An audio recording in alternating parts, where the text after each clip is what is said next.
Hello, everyone, and welcome back to The Other Castle. The Other Castle, our emo phase continues this week. I'm Andrea. And my name is Tom. And we are the podcast that gives you the plot, lore, and more behind all your favorite video games. We get into the behind-the-scenes drama, the on-set drama, the in-game drama, all of the drama. So much drama. It's not that crazy. I'm making it sound very TMZ, but it's mostly just like, and then this publisher dropped out or whatever. But we are The Other Castle, like we mentioned. We are in the middle of season 6. If you haven't caught up with our last few episodes, they are some of our better work, I will admit. I am pretty proud of what we're doing, and some of our biggest games are to come. So thank you for joining us this week, and hopefully in the future. Yes, most definitely. Thank you so much for listening in so far. Thank you for joining us. All of you that we met at Level Up Expo, like this is the first episode that we're actually recording after Level Up Expo. Yeah.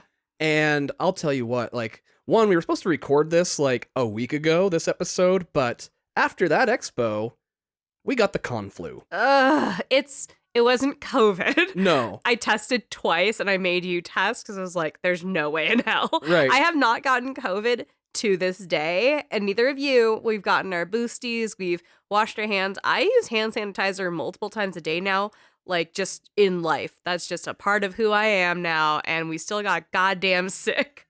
True. The weather didn't help either. We had 70-mile-an-hour winds. It was just kicking up fucking dust and shit and everything, so. And it snowed in Las Vegas. Like, all that footage of snow on the palm trees is so apocalyptic and great. I know. I love it. It's so cool. Pretty good. I mean, we left Denver to get away from the snow, and now we're here in Las Vegas where we thought there will never be snow in the desert. And fuck you. This happened. Anyway, I apologize if we are a little nasally. We are on the very tail end of a cold, and we've been working on this episode for a long time. I have at least, and I've just been telling Tom I need to push another day. I can't breathe. I don't have the energy. I cannot physically speak for more than 10 minutes. So thank you, Tom. I know. I already have a pothead laugh so bad, but now with like this little bit of a chest cold going with it, my laugh's going to sound way off tonight. I'm so sorry about it. You know how some people sound sexy when they're sick? That's clearly not the case Not here. for us, no. I sound terrible, but I promise I have more energy and I sound a lot better in our other episodes. I'm exhausted now. Anyway, this week we are covering Life is Strange. We have talked about this game so many times on the show. I've also talked about how I will never do a branching narrative game, and I've done, 2 or 3? Yeah, this we're might be gonna 4? just keep doing them. Just lean into it at this point. I think the first one we did was Heavy Rain, right? Yeah, Heavy Rain was our first big branching narrative one. Yeah, and if your name is Dell and you met us at Level Expo, hi, we talked about Heavy Rain, and you are awesome, by the way, and Heavy Rain was really great, and as a reminder, Tom, over here, managed to kill one of the main characters the moment he physically could during his run. You know, it wasn't on purpose. I know, but it's still very funny to me. I'm just bad at the game. Anyway, we've done that. We've done The Wolf Among Us. We've done Until Dawn. Well, I've done those. Yeah, I leave those all for you. Yeah, I didn't want to do branching narrative games. It's like, that doesn't make sense for a video game podcast where we talk about the linear plots of games. And here we are. Was this my 3rd one? 4th one? Whatever. Fuck me. Detroit Become Human coming up next. I will never do that. David Cage doesn't know how many endings there are for that game. Why would I? Quite true. I think the last count was like 90-some endings for that game. That's terrible. I'm not doing it. I refuse to do that game. I like the part where there's a bear.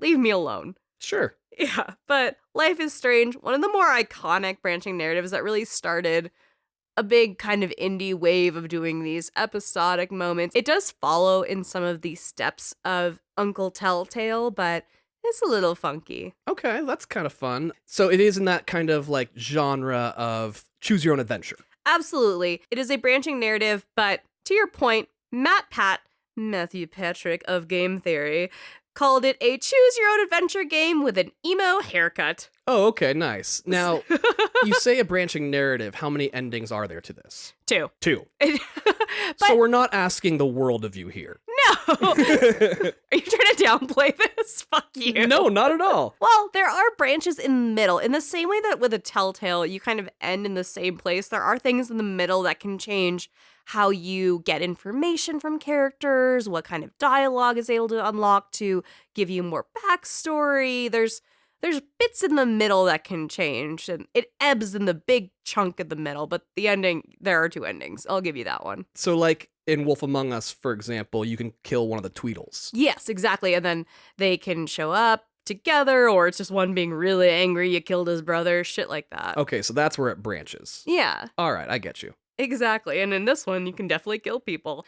And yeah, this episode being so incredibly heavy, this one, it does need some trigger warnings. Yes, as a formal trigger warning for Life is Strange, I apologize if this spoils or rubs anyone the wrong way, but just to make sure everyone is listening to this in a safe environment, this episode does contain content related to self-harm, sexual assault, and sexual deviancy, as well as guns in school. Yeah, this does end up being one of our darkest games that we've done. I mean, even, I wouldn't say more so than Disco Elysium, but this one gets really close to it.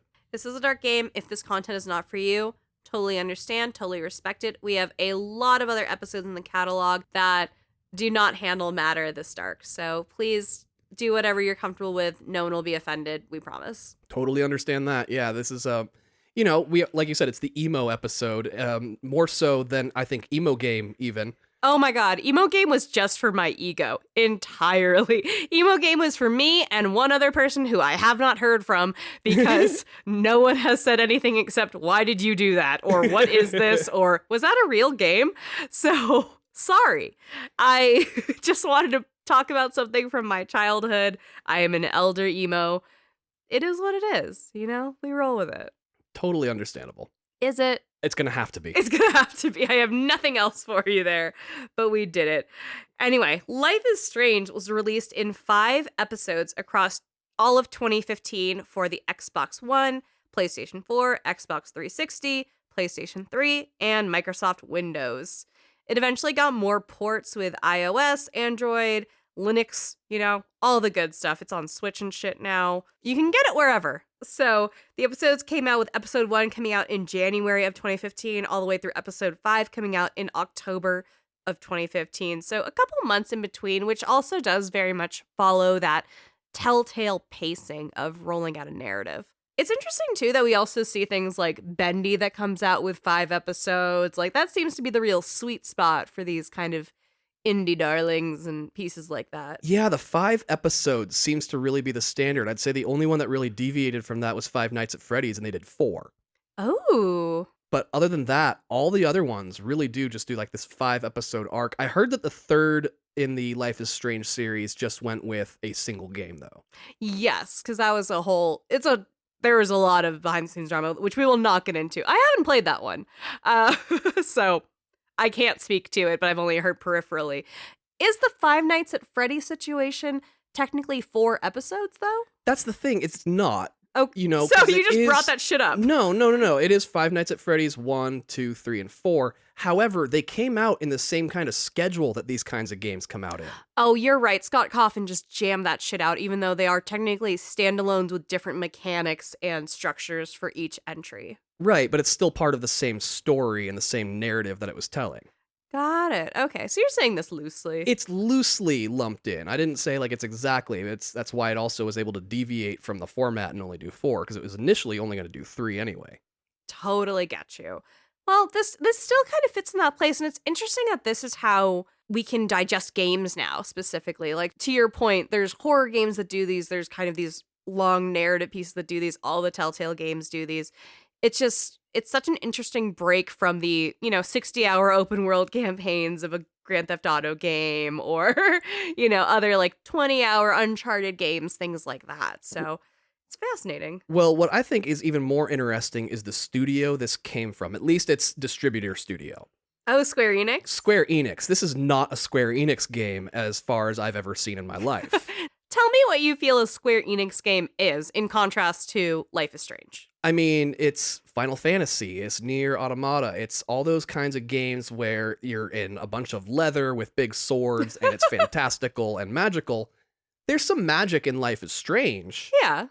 but it's not in the same genre. Like, it takes place today. It's as if it was a modern story. It's less leather daddy. So much less leather More daddy. daddy issues. Yeah, even Kingdom Hearts, you look at that, I mean, yeah, like that's the Disney, but all of the organization members, all the people have like just leather. It's all fucking leather and gray hair. So just aesthetically, you're like, this is not the vibe. No, and they're also RPGs or action RPGs. They're not these slow-paced stories. Yeah, this is the only one that, there's no fight mechanic at all because there's no fighting. Right. It's just emotions. But would you put it on the genre of walking simulator? No, absolutely not. Okay. Because when you say walking simulator, I think Firewatch and Edith Finch, where it's just walk around and explore. You feel more engaged with this because of the verbal QuickTime events, I'll say, in terms of how you drive the narrative and what your interactions mean. I do want to say, though, with Firewatch and Edith Finch, those are pieces that are very isolating. You're only playing as one single character, and you're rarely interacting with other characters in both of those games. True. So perhaps my vision of a walking sim is a little skewed because of that. But there's also things like Gone Home, which I haven't played, but, I'm aware it's the same thing, that perhaps it's not, I'm going to do more research on that, actually. I've been meaning to play Gone Home. This is just sparking me wanting to play Gone Home more than anything. And the Minerva's Den creator from BioShock 2, he made Gone Home. Good tie-in. We just covered Minerva's Den on our Patreon, everyone. If you want to hear us break down the plot, lore, and more of Minerva's Den, go check that out and support the show. Also, real quick, just want to say hi to one of our newest members over on the Patreon, Ellen. So, hello, Ellen. What's up, Ellen? Hi, thanks for joining us. Thank you for the support. We appreciate that. I hope you like the Minerva's Den episode. And if you want to join our Patreon, you can help support the show by going to TheOtherCastlePodcast.com. That's TheOtherCastlePodcast.com. Anyway, Life is Strange was developed by Don't Nod, a French developer that was founded in 2008 in Paris. Another of these European studios bringing out bangers. Bangers. Did you think that this was an American studio? I kind of assumed. I mean, it takes place in the Pacific Northwest, right? Exactly. So you would assume, but I mean, I guess so did Heavy Rain. That was also made by a French studio, wasn't it? Also French, entirely, yeah. They love the Pacific Northwest for some reason. There's some arguments that might be a Heavy Rain Canada thing. They're like, maybe it's up in Vancouver-ish, but that's kind of hearsay. They don't really narrow it down. Yeah, it's very, very vague in Heavy Rain especially. Anyway, Don't Nod was founded by former Ubisoft and EA talent, so, seasoned vets. Their first game was developed as an action-adventure game called Remember Me, and it was published by Capcom in 2013. That is a memory hunter looking for memories game in the year 2084. So it's futuristic, we're piecing shit together, and it has these time rewind features that obviously eventually, as you'll find out, laid the groundwork for Life is Strange. And irony being, nobody remembers this game. Oh my god, it's so sad. Remember Me got overall okay reviews, and it did fine. A year after it came out, it was certified platinum with 1 million copies sold, and a sequel was talked about but completely fell apart. Okay, well, they moved on to bigger, better things. They forgot about it. Yeah. Don't Nod CEO Oscar Gilbert admitted that while Remember Me did okay, the wild success of Life is Strange actually saved the company entirely from what he called a very difficult financial situation. Okay, that's amazing considering they teamed up with Square Enix. Why is that amazing? Because of Square Enix. Okay, so back in the day when Square Enix was just Squaresoft, they developed a video game on the regular Nintendo system, and they were like, this is our last hurrah. We are done after this. We have not made a single fucking hit in our entire existence. Oh my god. And so because it was their last game, they named it Final Fantasy. Oh. And that game saved their entire company. Yeah, I've heard of Final Fantasy. Yeah. I think the 16th one is about to come out. Yeah. Yeah, we're up in the near double X's up there. That's fascinating. So Square Enix is fucking cat and save a hoe with this shit. Seriously, that's amazing. I love that mirror image of the whole situation. Yeah, the lineage of Square just finding the last glimmering hope to save a studio. I love that. Yeah, that's good. So after the underwhelming launch of Remember Me, Don't Nod decided to go a little bit leaner with their team and start development on Life is Strange with about 15 people. That's a small fucking group. Like, I love these little independent studios that have like these little tiny teams. Oh, totally. So, and you know, we just talked about Five Nights at Freddy's. Scott Coughlin is one person that jams Right. shit out every 8 days. 8 business days, but 8 days that man pumps out a new game, new piece of lore, whatever. FNAF is hard to keep up with than the never-ending story was when we were kids. It's insane how much he puts out. But yeah, he's one person. I think he's got like 1 or 2 more people now. When we think about Toby Fox and Undertale, it's him and a handful of artists. But for a larger quote-unquote studio, more of a corporate setting, 15 people is nothing to put a game together. Absolutely nothing. I think it was Stray that with B12 Studios had what, like 40 people and 2 cats or something. Like it's 15 people is nothing to put a game together. Entirely. The squad originally thought of Life is Strange as one full-length game, but their partners at Square Enix came in.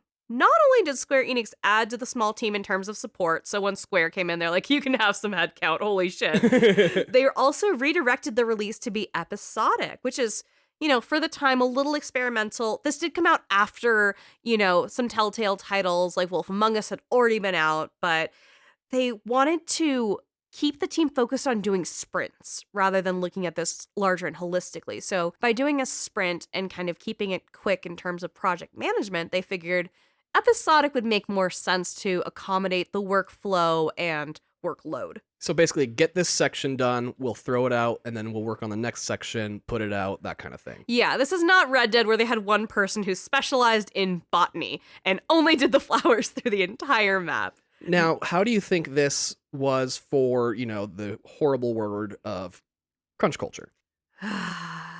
Well, you know, the reports from this team say that everyone was stoked on this. Okay, good. Because they felt like instead of looking down the barrel of a full 20-hour game all at once, they could say, I just have to get this next hour done. And that's 2 weeks, and then I'm fine. So breaking it into smaller chunks really worked for morale, and they felt like they could focus on telling the story and not forcing a fast narrative for the sake of pacing, and they could take their time in terms of building this world thoughtfully rather than having to rush through a whole ass thing. So, I mean, from the reporting of the team, they seem to like it. I can't speak to everyone's experience, but overall, the sentiment was good. Okay, good. I mean, we don't like really boosting games that have horrible crunch culture histories, but also it's so hard to find a game that doesn't. Yeah, and it's gonna come up. Like, unfortunately, it's systematic to gaming, you know? At this point, I feel like we should just acknowledge it at the very least if they actually had to suffer through Yeah. it. So, you know. Just go, our bad. But, you know, frankly, Square's direction in terms of being episodic, they gave them headcount, like I mentioned, that seemed to work really well and give them balance. And frankly, also just where Europeans have a very different sense of work and work culture and work-life balance. True. I mean, and again, that is a high level, very grossly overarching sentiment, but Americans are bad at work culture. And, you know, Europeans do have a better sense of like, hey, why don't you see your family? Why don't you enjoy a hobby? Why don't you get a full night's sleep? And good for them. Very jealous. Right. I have so many jobs. I mean, granted, our episode about Cyberpunk completely negates that fact, but... Right. Well, for every point, there's a counterpoint, so Exactly. Fuck me.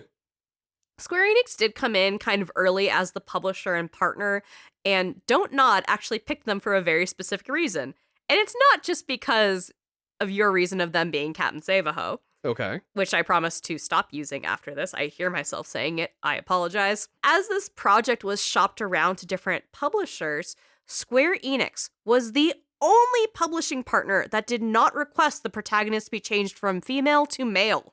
Really? Yeah, bitch. Oh my god, so 100% of the time they said they wanted the main character to be a male? Until they met with Square. Holy shit. Well, that's the thing, is that there have been plenty of Final Fantasy games where a female protagonist is the lead. Isn't that wild, though? I mean, bravo to Square Enix. And I can't imagine this Life is Strange with a male Max. No, God no. Like, that wouldn't work for me, frankly. I don't think it would work at all. No, I don't see... I mean, we know the characters, Chloe and Max, you and I do so far. We haven't talked about, like, both of them yet, but, like, I don't see Chloe being friends with a guy. No. Plain and simple. She is very hostile to every male that she encounters in this game now that I'm thinking about it, and I would like you to keep that in mind because I'm pretty sure if you try to fact check me, she is not kind to a single dude in this entire game. Oh, except for her dad. Anyway. Yeah, and I would argue that in the prequel DLC that came out, like, she's maybe friends with 2 guys. Maybe. So, Don't Nod co-founder Jean-Maxime Morris said that Square was basically the only publisher that didn't want us to change a single thing about the game. So not only don't change the protagonist, they were like, honestly, this is a dope story. Go for it. He goes on to say, we had other publishers telling us, make it a male lead character, and Square didn't even question that. So, like, hell yeah, go off. That's great. I love that, and this is the kind of drama I love in the show that we get to talk about. When I say behind the scenes drama, this is the kind of shit I want to see, y'all. Oh, I love this shit. I mean, again, based on that Kingdom Hearts episode that we did, we see that Square Enix works really well with other people. They do. They play so well with others. They are a really great collaborator. Yeah. So when you see that title screen of Square, you're like, okay, they let a creative go off. We should be in safe hands here. Yeah, allegedly. Square Enix announced Life is Strange at the 2014 Gamescom, the same show that brought the announcements of Assassin's Creed Rogue, Metal Gear Solid 5, Bloodborne, and The Witcher 3. Pretty big games. And just to talk shit for a second, at Xbox's showcase at 2014 Gamescom, the game footage and renderings were from PC hardware and not from Xbox Ones. Like, can you not? Oh my god, really? That's so goddamn embarrassing. Didn't that just happen too, though? Yeah, at the PlayStation State of Play, there was a game that showcased PC footage, and they legally have to show a disclaimer if they're showing something that is meant for a specific hardware, but they are not showing you footage from that hardware. Like, if you see a movie trailer, they have to be like, this isn't in the movie, unless it's a Marvel movie. Right. So that's not a great example. But people do it all the time, but we're not stupid. Right. We can read the line. You printed it in the fucking ad. I can see you. But it's so embarrassing when people do that, because you're like, yeah, PlayStation 5 State of Play. Footage from PC. You're like, well, then what the fuck is it supposed to look like on my PlayStation 5? So they did the same thing to Xbox. Yeah. Beautiful. It's just embarrassing. Actually, you know what? It's more embarrassing than that. It goes further. Instead of claiming that what attendees were playing was the PC version, Microsoft went one step further and included Xbox One units in order to misguide everyone. Okay, so hold up. So these controllers were connected to the PC. Yeah, and not the Xbox One. And the Xbox Ones were there as like a display model to make it look like it was coming off of them. In fucking entirely. So they had the Xbox One console sitting there, you're holding the controller, but it's wired into a PC that's hidden in the fucking showcase box, and playing this game being like, wow, this is sick, it's moving smooth, it's beautiful. It's not running through the hardware you think it's running through, though.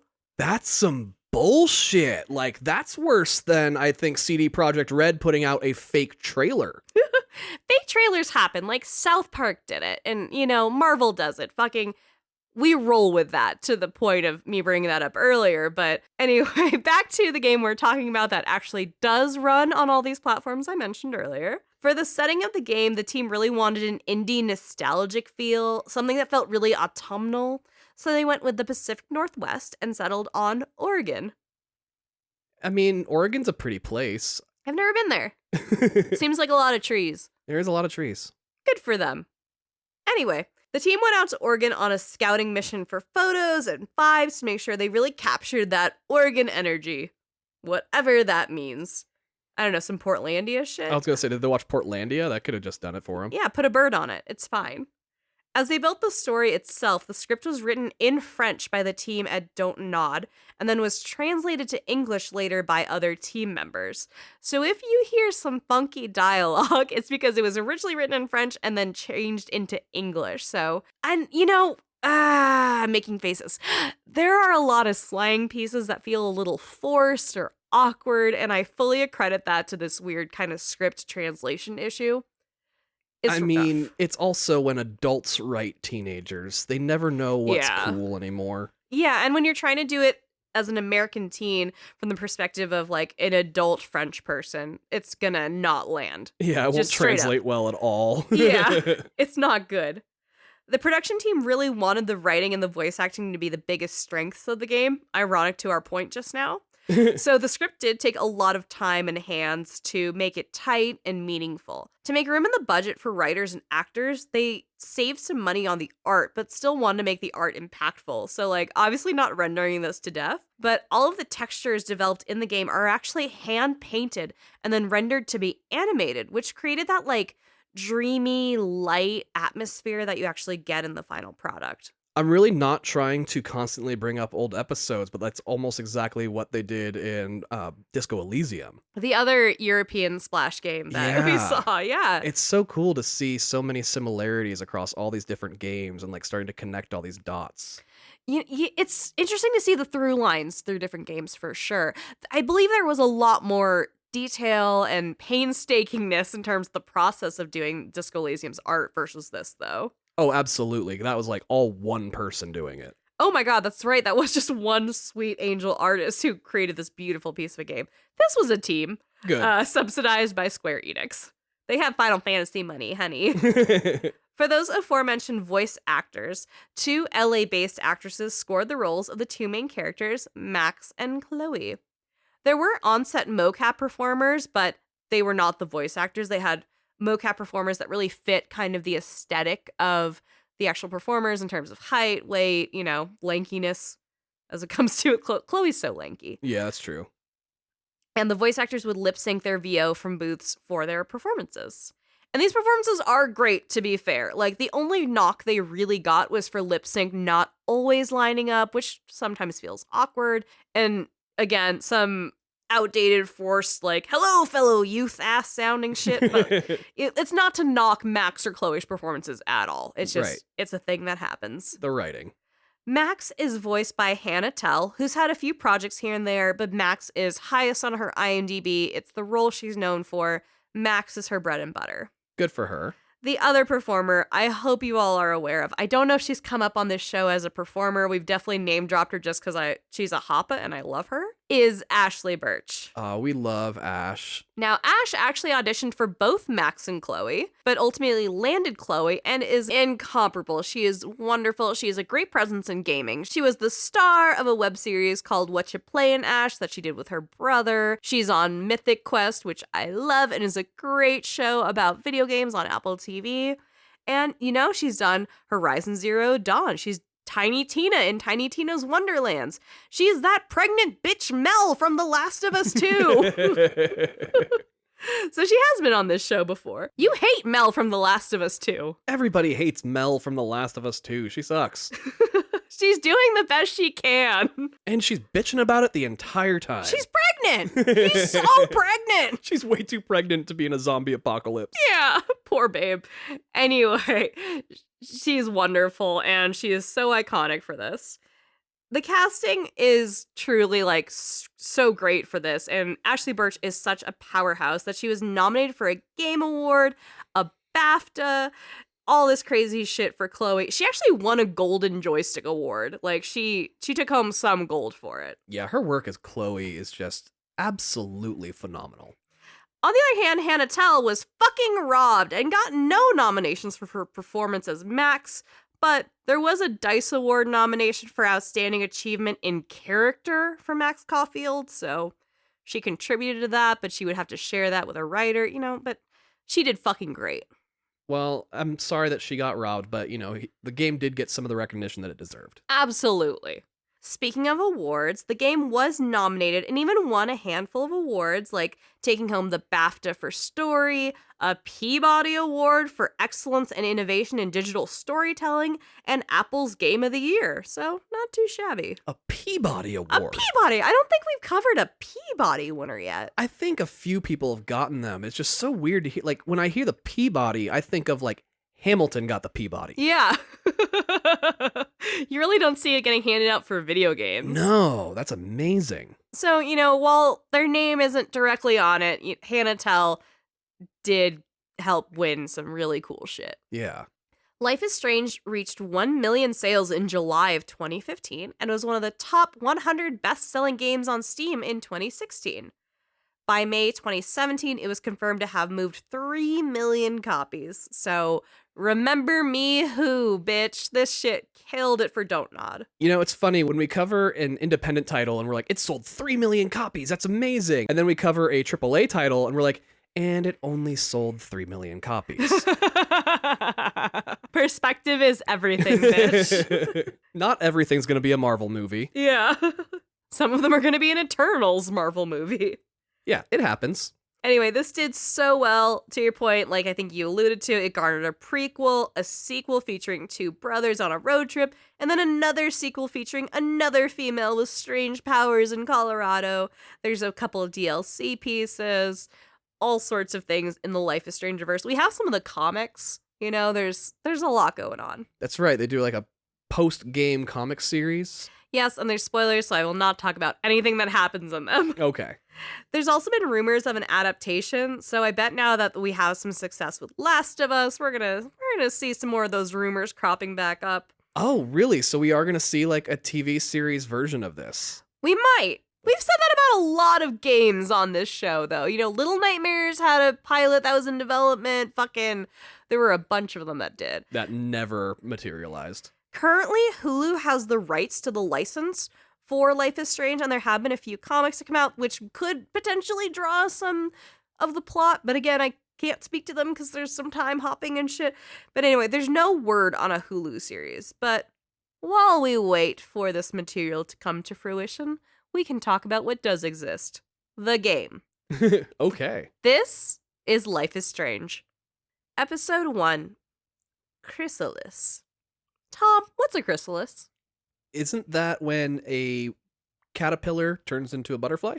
It's the pupa stage. It's the pupa stage. The game opens during a storm.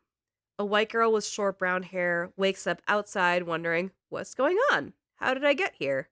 Where am I? She figures if she can make it to the lighthouse, she can get safe. As long as she can make it there. She's against the water line with a huge storm raging around her. A tornado and a tsunami are coming together, looming over her, approaching the seaside town. A whole boat is picked up by the storm and is flung into the lighthouse. She wakes up in a classroom and surmises that, oh, I'm in class. Everything's okay. That was a horrible dream. This douchey white male professor with terrible facial hair is droning on about the history of photography. This class is small, maybe like a dozen people. A mean girl whose entire character is being mean, with long blonde hair, throws a paper ball at a sad-looking girl in a cardigan. The teacher asks for examples of photographers. This teacher is Mr. Jefferson, who's basically like the cool, sexy dude teacher. Right. He has cuffed jeans and sleek glasses and would reasonably be conventionally attractive, but he's no 27-year-old Dr. Gordon Freeman. No, I mean, he is like, what, cusp Gen X millennial? Yeah, but like douchey about being Gen X. Right. The girl we met earlier in the storm is Max Caulfield. She sits at her desk with her camera, photos, and just general school shit laid out. Her inner dialogue is strong in this game, and she wonders, wait, I wasn't asleep. How did I get here? She's a senior at Blackwell Academy, which is a senior high school with a focus on science and arts in Arcadia Bay, Oregon. Ooh, anytime academy is attached to your school, that is fancy pants fucking school. That is an expensive fucking check, bitch. I went to all public schools my entire life. I mean, I went to a pretty private school, Catholic school, and that didn't have the word academy in it, I can tell you that. Was there an academy like in your neighborhood that like really rich people went to? Oh, there absolutely was. Really? Because you had rich people that went to your high school, right? Oh, entirely. We had a mix, though. You know, we had people of all economic backgrounds at my high school, despite being like a paid for school. We did have people there that were on scholarships and stuff as well. So, you know, we did have like all the economic different backgrounds. However, there was the really fancy school in my town as well. And that was the very, very wealthy. That's where like all the kids whose dads owned the car dealerships and shit went to. Jesus Christ, it sounds horrible. I went to so many public schools and I got my bachelor's degree in 3 years because I'm smart as shit. Yeah, that kid's dad owned Harrison Ford. Not the actor, the The car man? dealership. Oh. It's like Spielberg owns Harrison Ford. What the fuck are you talking about? There's no other reason he's doing a 5th goddamn Indiana Jones. He wants to stay at home and sleep. Fuck you. Anyway. Blackwell Academy is a very fancy private school that has dorms on campus, but students are able to leave during the day. They're all kind of senior, 18, some are 19. Like, it's kind of funky, but we can go with it. Zoning in and out of the lecture, Max hears Mr. Jefferson say, "Seriously, though, I could capture any one of you in a dark corner and get you in a moment of desperation. Any one of you could do that for me." Max picks up her off-brand Polaroid, for legal reasons, and takes a picture of herself. Mr. Jefferson says, Max has taken a selfie, which he calls a dumb word, and says that Max has a gift. He talks about how the millennials did not invent the selfies as a weird Gen X dig at millennials. We never claimed to, you lunatic. Right? Mr. Jefferson is annoyed that Max seemed to zone out and started taking selfies during class, and he asks her who invented the art of the first photographic self-portrait. He's annoyed when Max doesn't have an answer, and a mean pixie-haired girl named Victoria says, "It's a daguerreotype," and then looks at Max and says, "Sad face." She looks at another human and says the words sad face.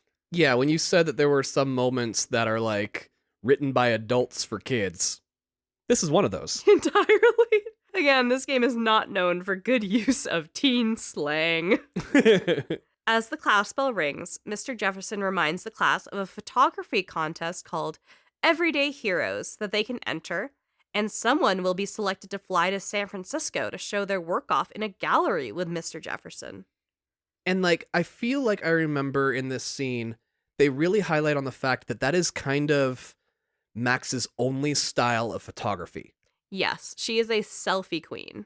And I've got to say, you know, we live in the age of Instagram, all that shit. I've seen millions of selfies at this point in my life. Who hasn't? Nothing Max is doing is special. No. They're very mid selfies, if you ask me. Max is mid. Oh no. But she's taking a photography class, and because of that, it makes it better. Yes. It's a critique that isn't important. It's just, it seemed very strange to me that they were like, all right, so she's an amazing selfie artist. Selfie artist. I don't know what the fuck that is, but okay. And she only uses Polaroids. She's not Right. a digital selfie artist. She's an old school selfie artist. And you know what? That might be why he considers her better. Because he's such like an old school douche about it. Because he's a dick. Yeah. Oh no. Anyway, Max gets up. She's leaving class. And she's clearly just this sweet, awkward girl. She's not cool. She's not popular. She's just shy. You know, she has the whole vibes of a horse girl that is over horses and doesn't know what to do with her life. In her friend group, she's not even the funny one. And she doesn't have friends. Oh. Mr. Jefferson sees Victoria, and she is this, again, the pixie bitch. She's kissing ass with Mr. Jefferson as she leaves. She's talking about the contest, all this shit. Max goes up to Mr. Jefferson while they're talking, and she tells Mr. Jefferson she doesn't have her submission for the contest yet. And he pushes her to get her submission in because she has a gift, damn it. And she needs to get the courage to share her gift with others. That selfie gift. That selfie gift. Victoria's just really annoyed by this because she's like, I am talking to Mr. Jefferson. Fuck yeah. Right. I love doing that, though. Like when somebody is trying to hold somebody's attention that clearly doesn't want them holding their attention. And they get mad at you because that person wants to talk to you instead. Yeah. How dare you be more interesting than me is the energy. And it's very funny every time. I mean, when you go to a school with the word academy in it, you're going to run into these bitches. There's going to be a lot of ego, bitch. Yeah. Max leaves the classroom and enters this busy hall of lockers and students, you know, that mid-class rush. She is immediately just anxious as fuck. And she's like, I'm going to go to the bathroom, splash some water on my face, and reset. She plugs in her earbuds and listens to this Juno-ass indie music as the title card appears, and she makes her way to the bathroom. And this is where we get a lot of the flavor text of her meeting students and kind of doing some light eavesdropping, some actual conversations, but it's just to give you a sense of everyone's priorities. They are horny high schoolers just looking for drama. Everyone knows what the deal is, you know, it's It's high school shit. It reminded me of like Into the Spider-Verse when Miles Morales is going between his old school to his new school, and you see like all the different people interact with him and how he interacts with them, and that's kind of the way Max is going through her own place. Yeah, totally. In the bathroom, she is so happy to see that the entire bathroom is alone because she thinks no one can see my meltdown. You don't want other people there when you're melting down. No, and she's not really having a meltdown. She's just like, I am having an anxiety attack and I need to calm down. Right. She splashes some water on her face and takes a step back to think about what Mr. Jefferson said. She pulls out a selfie she took of herself, looking at her other photos in a wall, and she rips it in half in anger. I'm sorry, she ripped a Polaroid in half? Yeah. That's just impressive. Honestly, like, it's a plastic thing. Like, they are hard to rip in half. Yeah. She's like, fuck this photo. She looks up and she sees a blue butterfly in the bathroom. Bugs in a bathroom are typically disgusting, but this is charming, so she follows it. She needs to get that submission, and a selfie's not going to cut it. Apparently, but she has a gift. A selfie gift. She follows this butterfly to the back of the very last stall in the bathroom, and she sees this butterfly as a serious photo opportunity. She takes out her Polaroid, and as the butterfly starts to kind of flutter away, a boy runs into the bathroom. Boys aren't allowed to be in there. Yeah, I was gonna say, this is a girl's bathroom. What are we doing? Max is hiding, like, behind the stall, so he can't see her, and Max just kind of quietly peeks around the corner and sees this preppy white boy talking to himself, saying, I'm the boss. I could blow up the school if I wanted to. Which, oh no. Oh no. Correct me if I'm wrong, he's like a Draco Malfoy looking motherfucker, right? He's all white, he's blonde, he just looks privileged. He's in like a cardigan. Yep, Draco Malfoy. Yeah. A second after he starts talking to himself, this cool punk rock girl with blue hair busts into the bathroom. She does a quick perimeter check to see if anyone else is in there with them. Neither the boy or the girl notice Max. Now, quick question. Yeah. Is everybody wearing uniforms in this school? No one's in uniform. This is a, what is it, open dress code policy. But everybody's wearing kind of preppy clothes still. Yeah, there's like the social, there's the societal dress code of like, don't dress like an asshole. So, punk rock girl coming in doesn't look like she belongs here? Totally not. No one has blue hair. No one's alternative at this school. Got it. It's autumnal. It's all preppy sweaters and shit. She looks like she's crazy. Anyway, the punk rock girl says she wants to talk business. And she says business. Business? B-I-D-ness? Yeah, I hate it. Ugh. And she says that the boys got hella cash. As an East Bay bitch, the appropriation of the word hella makes my skin crawl. Especially when it's awkward. Anyway, this happens a lot. That is the only time I will talk about it, unless I talk about it again, in which case, oh well. Yeah, and anybody from outside the East Bay hates the word hella, so... Do they? Yeah, it's dumb. Eat shit! Fuck you! Anyway, she's telling this boy, who comes out as Nathan Prescott, she could fuck around with him. And then he pulls out a gun. A gun! Points it at her and pushes her into a wall.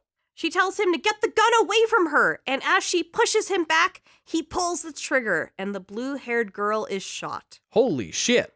Max jumps out from the stalls and screams no, and then she starts getting dizzy. Max wakes up in class. She's back in the moment, hearing Mr. Jefferson talk about photography, and she is confused. Did she just Final Destination this shit?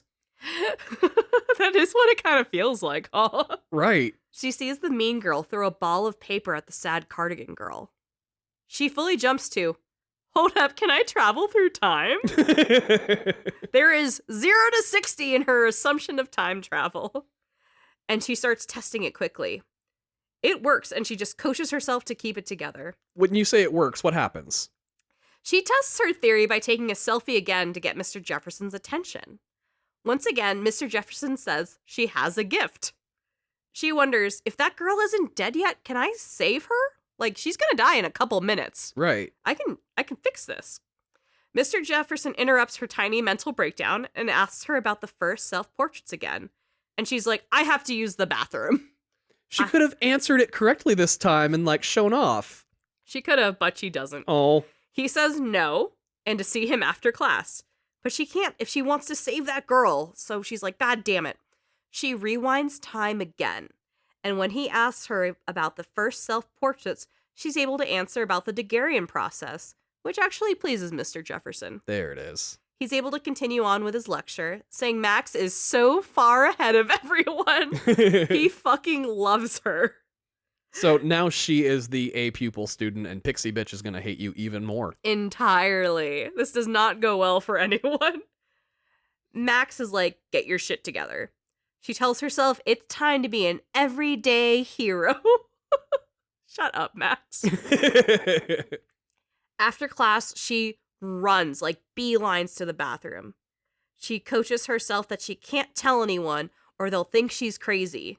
Which, yeah. Max. Obviously, yeah. No, I would absolutely think you're crazy if you told me you could travel through time. She goes into the bathroom to retrace her steps. She stands behind the stall and hears a blue-haired girl and Nathan Prescott arguing again as it leads to the shooting. And in the stall, she sees a fire alarm. She smashes the fire alarm to stop the issue, and the blue-haired girl kicks Nathan off of her and is able to run away. When in your life have you seen a fire alarm in a toilet? France? That is new to me, I gotta say. It might be an academy thing. Oh, right. In academies, they have those. They're Okay. so rich, they can call for fire departments in the bathroom. I don't know. I don't think our fire alarms worked at the school I went to.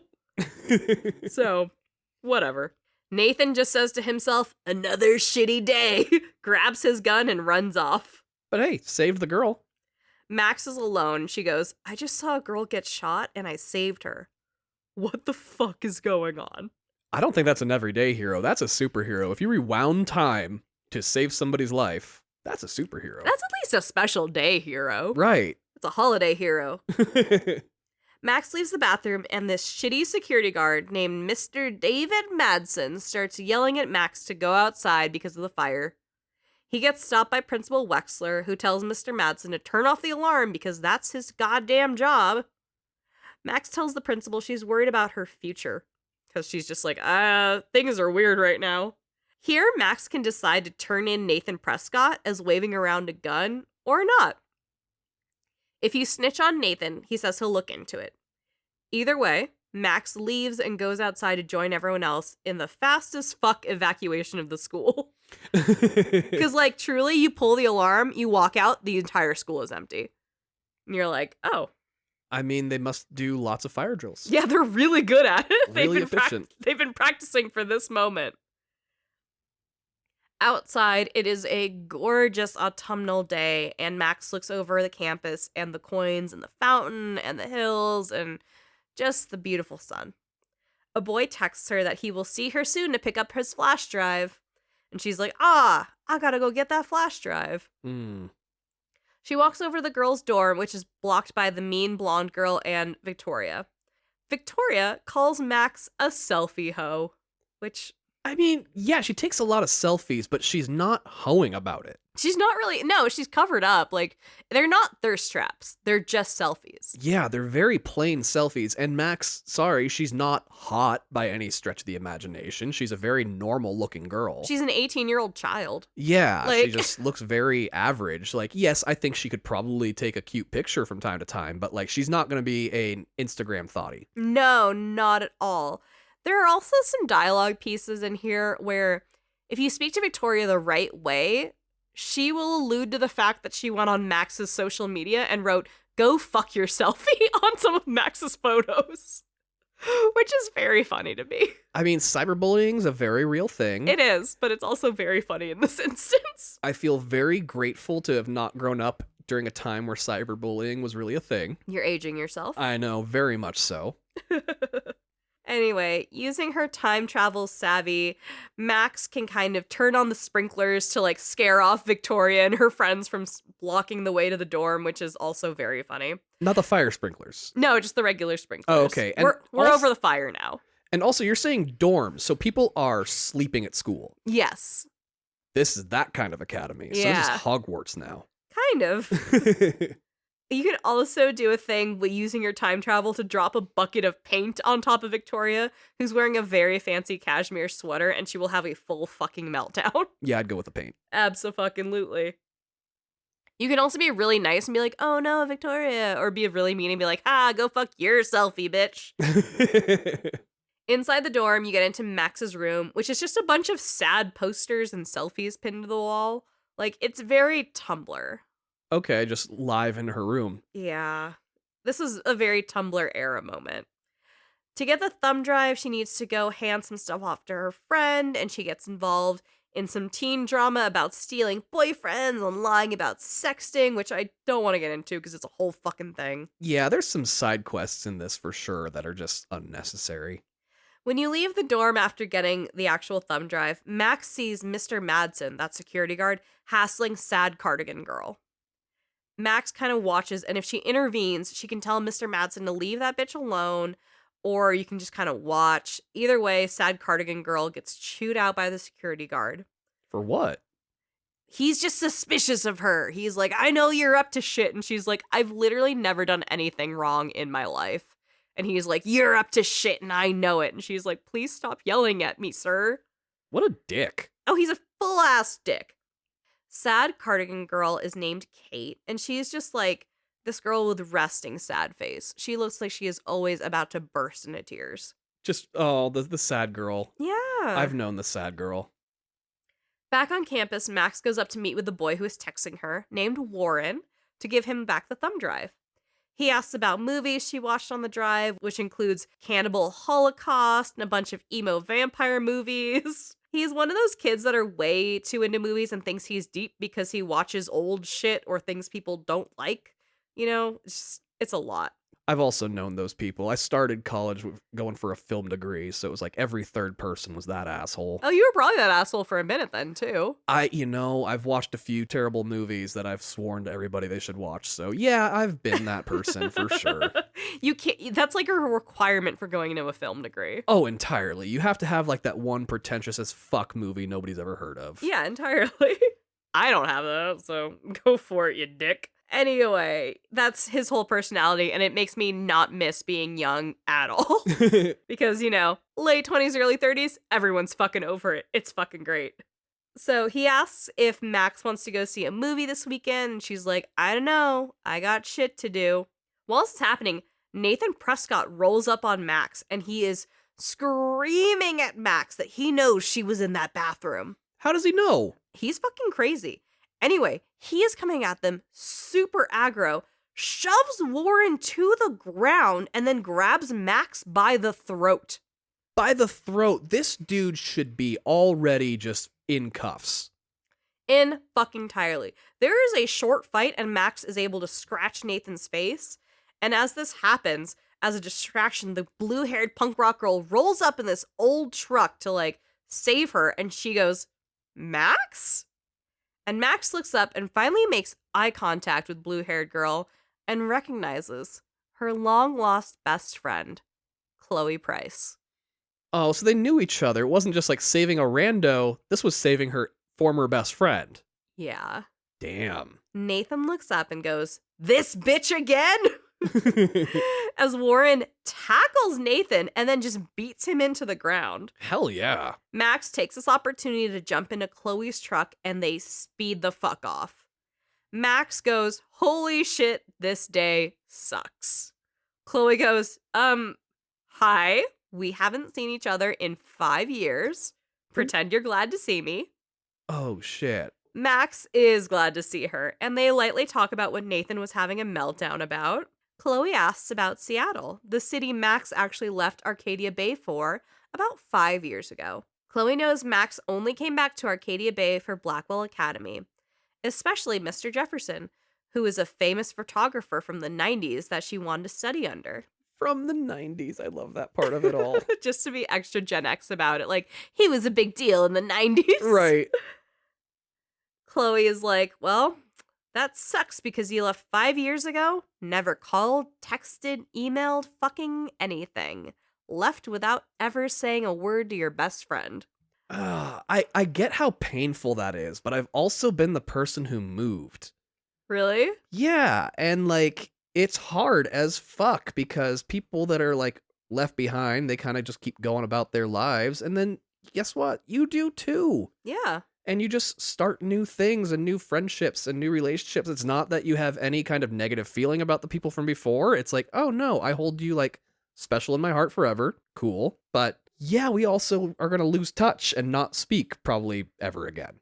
When you're 18, 5 years of your life is like more than a quarter of your life, though. So it hits so much harder. Oh, yeah, absolutely. And especially like, yeah, you were 13 when you left. Like, you were a child. Yeah. It just sucks. It does. It's hard. That's not an easy conversation to have, definitely. Like, I've run into my former best friends from when I was a child as an adult, and you're just like, huh, I don't think we'd actually be friends today anyway, so that's fine. I'm kind of glad this was naturally, like, tapering off. Yeah. Oh, no. Anyway, Max is like, I'm so sorry. I have so much anxiety, and I didn't know what to say.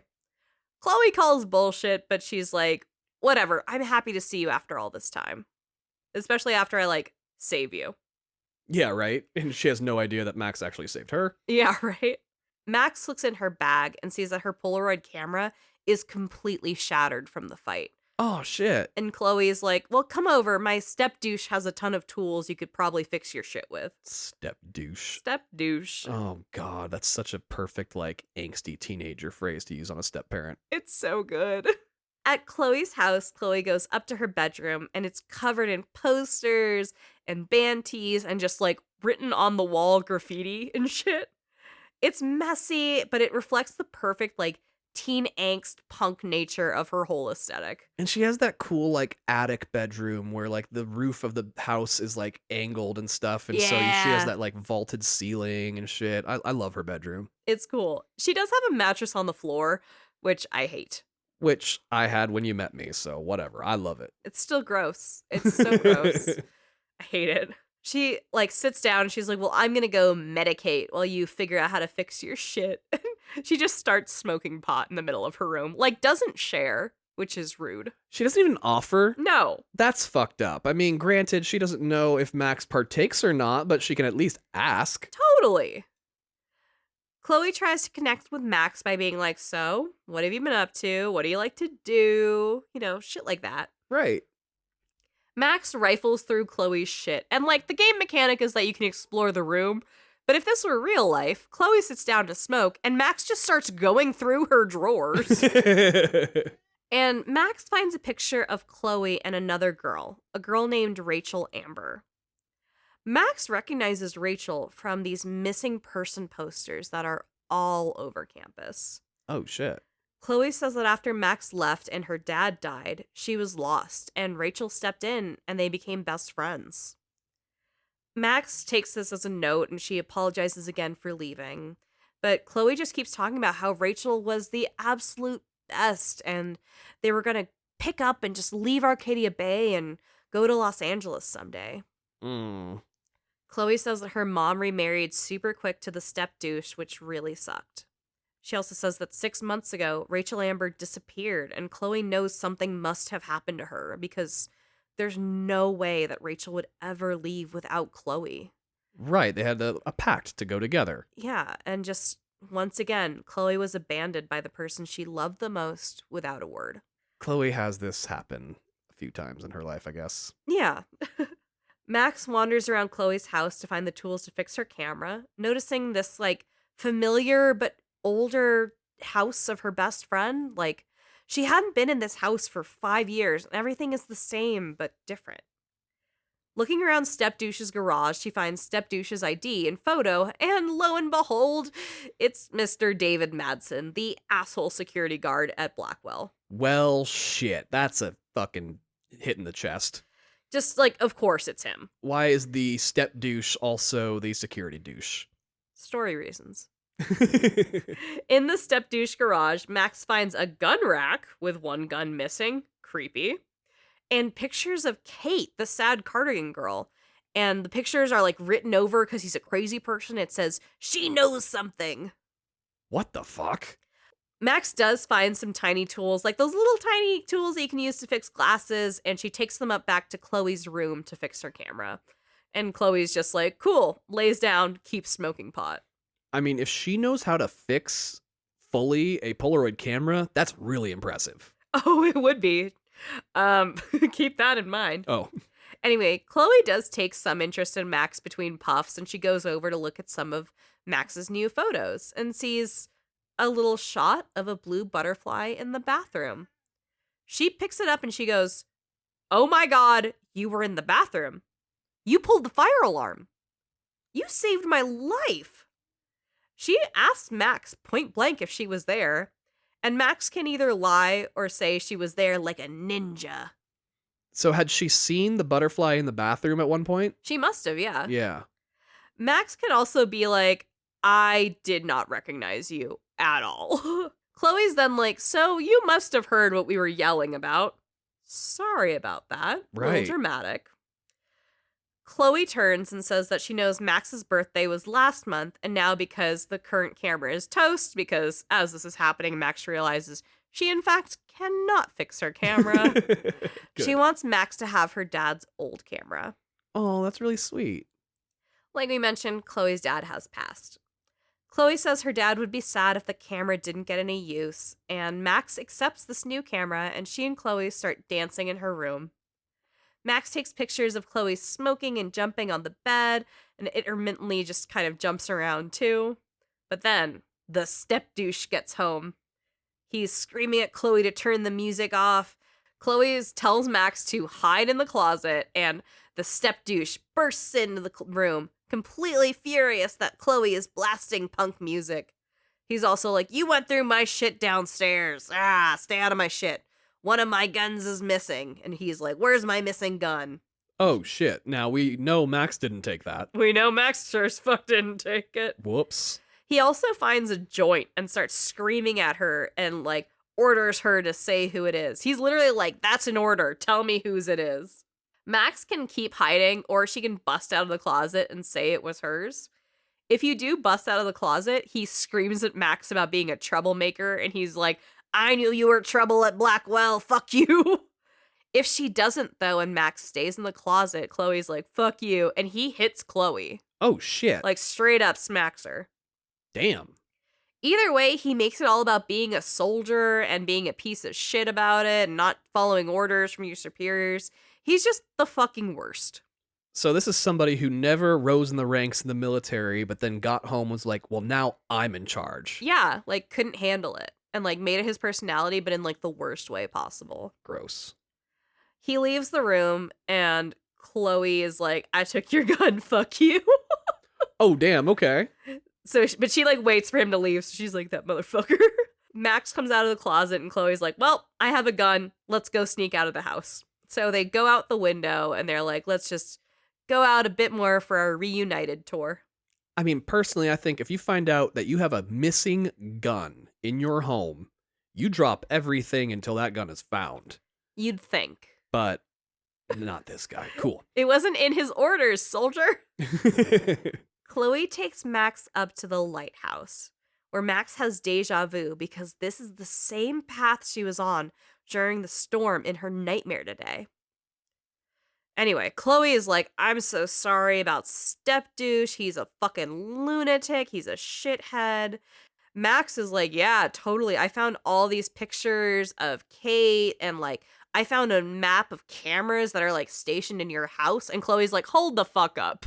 He's taking pictures of bitches on campus with, like, deranged notes, and there's cameras hidden around my house? What the fuck, dude?"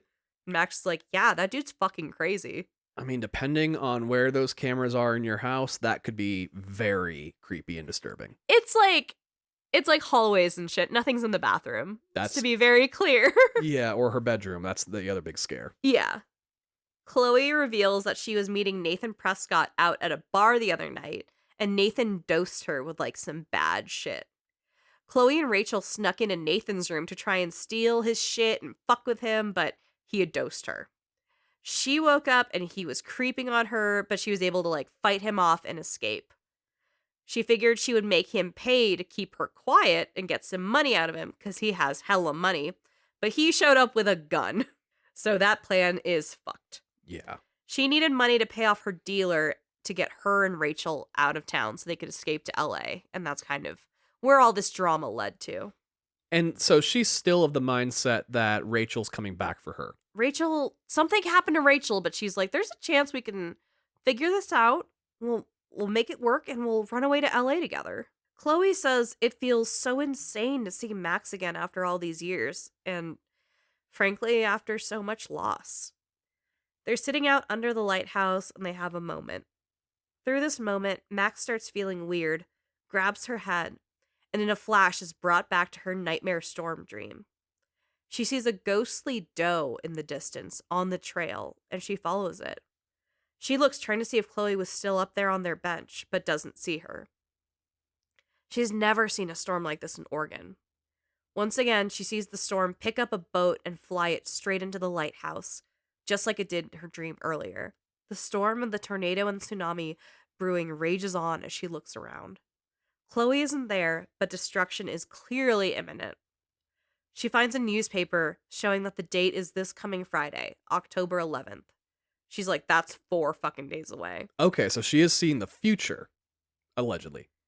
She snaps back and she's on the ground with Chloe looking at her saying she blacked out. So she this wasn't just a dream. She was unconscious as shit while this is happening. So this is a full vision. You are not wrong in saying this is some Final Destination shit. Right. Max is like, no, I'm okay. But this is real. There is a huge storm coming. Chloe says Oregon gets a tornado every 20 years. So calm down. Max also takes this moment to say, by the way, I can reverse time. I mean, honestly, if anybody's going to believe it, it will be high-ass Chloe. Chloe says, that's not a thing. Okay, never mind. She says, this isn't a video game. You don't have powers. And Max says, no, I have powers. And this is a video game. Chloe says, you need to get high. It's been a hella intense fucking day. Now she's offering. She waited so long to pass it. As they come together, it starts snowing light snowflakes on both of them. Max says, is this climate change? Chloe is like, it's 80 degrees out. Something is going on. Chloe tells Max to start from the beginning and tell her everything. The camera pans up to the sunset and gives glimpses into other people's lives in Arcadia Bay. David Madsen is outside the house noticing snowflakes. Warren is working on his computer. Kate is sobbing alone in her dorm room. Which one was Kate? Sad cardigan girl. Got it. A man comes out of an RV with a foot-tall bong to look at the snow. Victoria rips down a missing poster for Rachel Amber. Indie music takes over the animation sequence as we traverse through a slice of life in the town.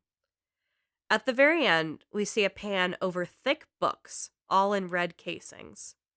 Each one has a different girl's name on them. The last one in the lineup says Rachel. Episode 2, Out of Time. What the shit? That was the end of episode 1. Yeah. Okay, so we just got a glimpse that, one, there is a list of girls before Rachel Amber. Yep. Ooh, that's some darkness. It's so dark. Oh, it's nice to get a slice of life moment across the town, which is kind of fun, but then you're there oh, this is a horror. There's something horrible happening in this town. And I like that it was characters we've seen and characters we haven't met yet. Yeah, we don't know who's coming out of the RV with the big bong. Yeah. And sad girl is sad. Of course she's sad. She's always sad, but snow doesn't make it any better for her, I'm sure. Right? Max wakes up in her dorm room. It's very subtle, but there's a poster that looks like the classic cover of Catcher in the Rye and in a book called The Time Machine, all out there. And Max's last name is Caulfield, Holden Caulfield in Catcher in the Rye, and she is a time machine. So, they're doing a whole thing. You know what I like about it?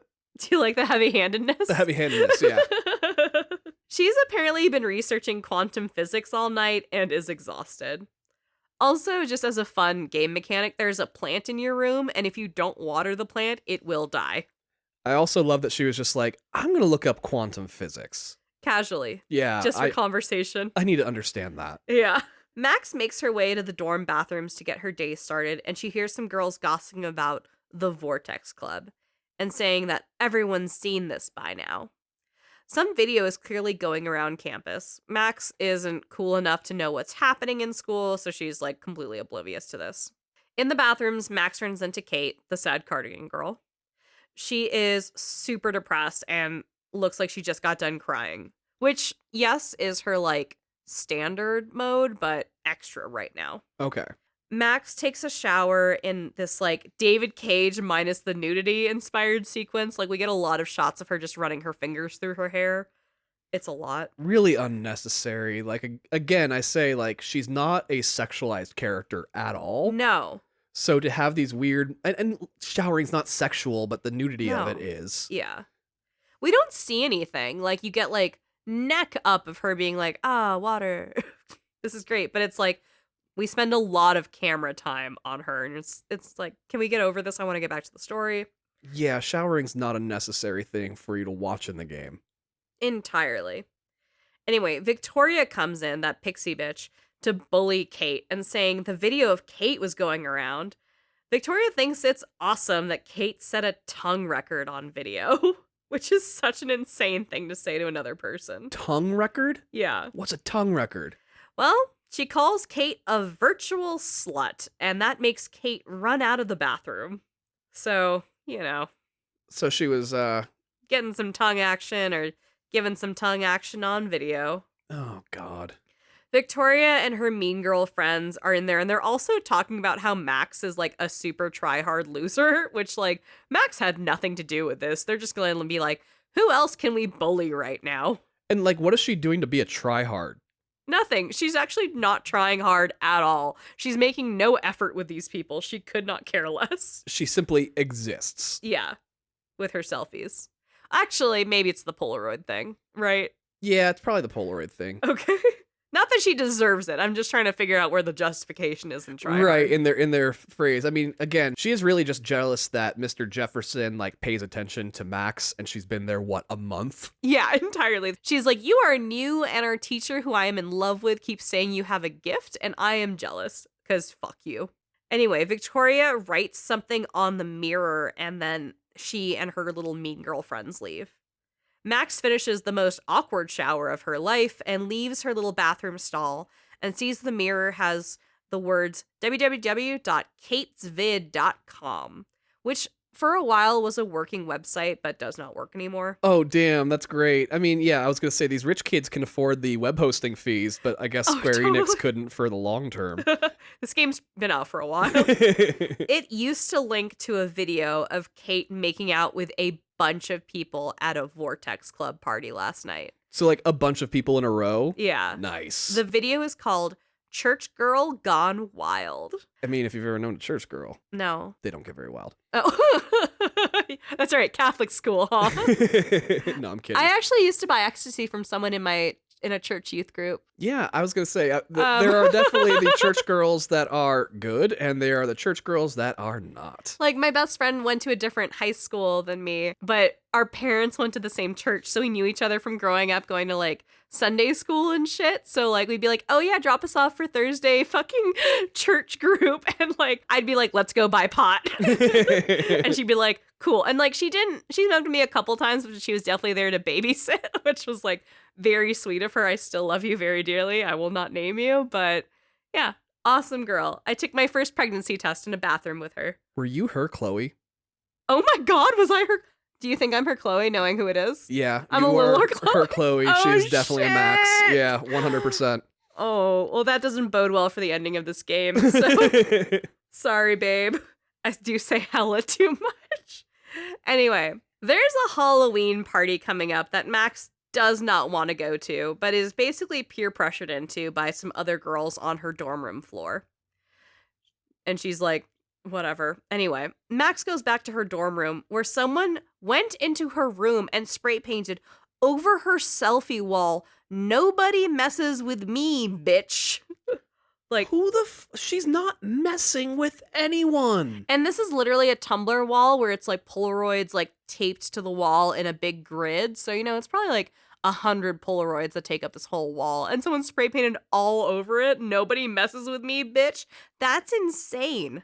Yeah, that's the work of a crazy person. Yeah. I mean, it's obviously pixie bitch Victoria, but Max is like, that sucks. Like, she's not as mad as she should be. This is like the anti-Nepo baby game. Yeah, very much so. Also, her room is like a little trash. Like, this bitch got her shit rocked, and she is being really casual about it. She's just like, "Aw, man, I'm being bullied." Like, Max doesn't have the anger in her. She's too shy and too soft for this kind of shit. And she just found out she's got an in with the head of security. Like, Who hates her? that's true. Who hates her and hates his stepdaughter and hates everybody at the school. Yeah, and thinks everyone's up to some shit. So she absolutely does not have an in with the head of security. Yeah, go fuck yourself. That is not a factor in this game at all. She's really just got this plant that may or may not be dying and a best friend who also has a big grudge against her. Anyway, Max picks up a book she has to return to Kate and comes up on Kate's room, who is just... It's so sad. Kate is just crying by herself in her room when Max shows up. It's all she does. Max comes in and she's like, hey, Kate. And as Max, you can rummage through her shit while she's sobbing and not paying attention and find an email from Kate's mom saying that the principal reached out to them to tell them about a viral video of their daughter. Oh, shit. It's like, that's how serious it's getting. That's bad. Where the admins are reaching out to parents. Like, that's not a good sign. Yeah, I've seen that happen before. It's never fun. No. Also, Kate has a pet bunny who is very, very cute, but that's just for me. She gets to have a bunny at school, though. That's pretty cool. That's some Hogwarts shit. I was going to say, that's some Hogwarts shit. Anyway, Kate reveals that security officer step douche Madsen has been stalking her because he thinks that Kate is a part of the Vortex Club and he's trying to investigate it. I mean, she's been making out with everybody at the Vortex Club. That would assume that means she's a part of it. Oh, entirely. But she's not. Kate is like, I went to one party. I don't know these people. Oh. Max pushes Kate to talk about the video. And Kate's literally like, again, I just went to one party. I had one sip of red wine and then I had water and I apparently made out with a bunch of people. Oh, no. So there's a high chance that somebody slipped her a Mickey. She says she doesn't remember anything at all, but she was getting sick and dizzy, and Nathan Prescott said he'd take her to the hospital. Kate said he was being nice and he drove her around, but then she just woke up in a bright white room. She heard a soft voice and she thought it was a doctor, and then heard Nathan and felt something sharp stinging in her neck. And then she remembers nothing, and then the next day she just woke up at her dorm room without any marks or bruises, but she just had this icky feeling. She just felt really gross. Oh my god, this is some darkness. Oh my god, yeah. Oh, wow. She also is like, I have no idea who took the video.